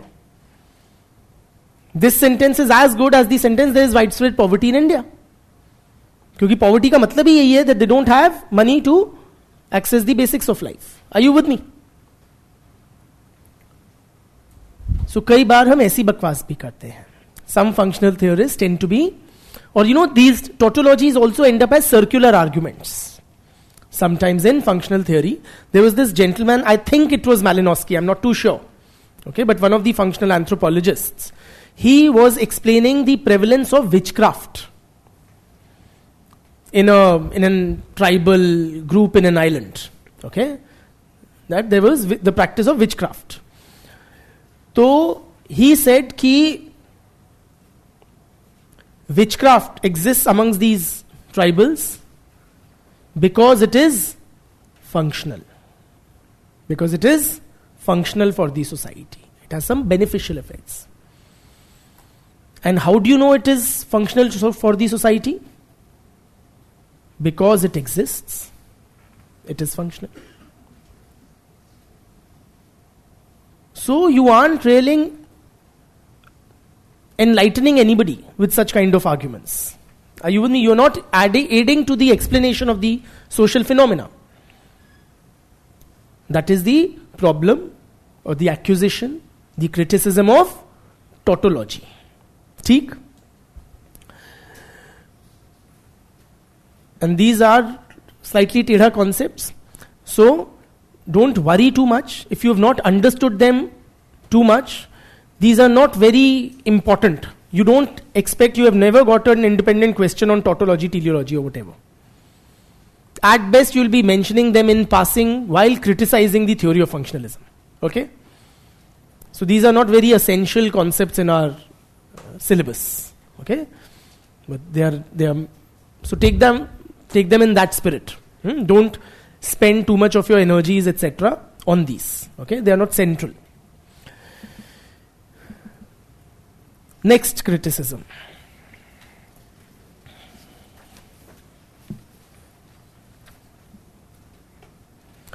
क्या नाम है तुम्हारा?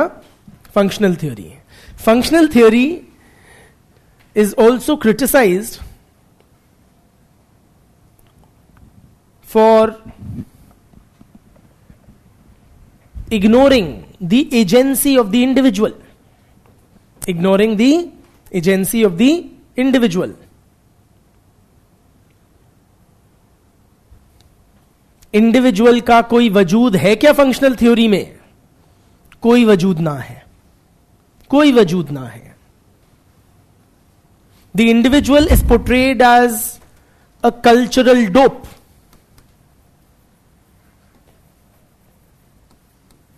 As a cultural dope.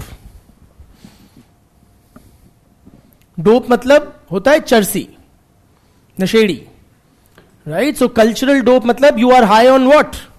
क्या कंज्यूम कर लिया तुमने? बहुत सारा culture. And you have consumed, you have internalized thoroughly the culture of the society, and all your behavior and actions is guided by the culture. Are you with me? So you are a charsi in that sense. You cannot apply your own mind. You cannot take any decisions based on free will or your own choice. You are like a robot or an automaton. Yes or no? Working strictly, you matlab all individual members, as per the dictates and the demands and expectations of the society.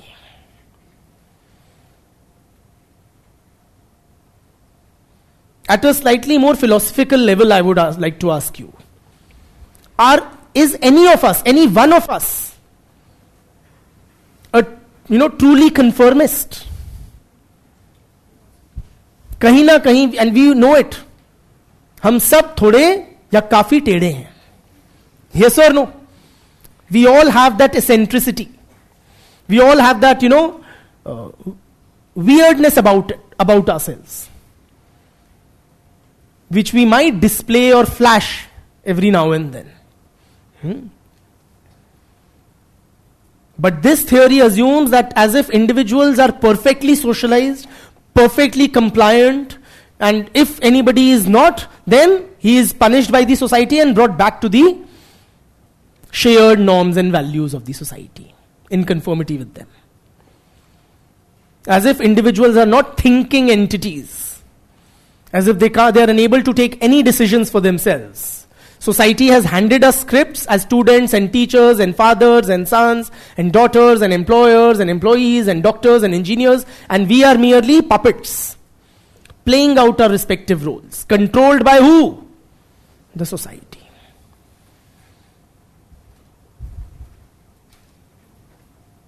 Many individuals, or dare I say, most individuals, very frequently think कि भाड़ में गई society.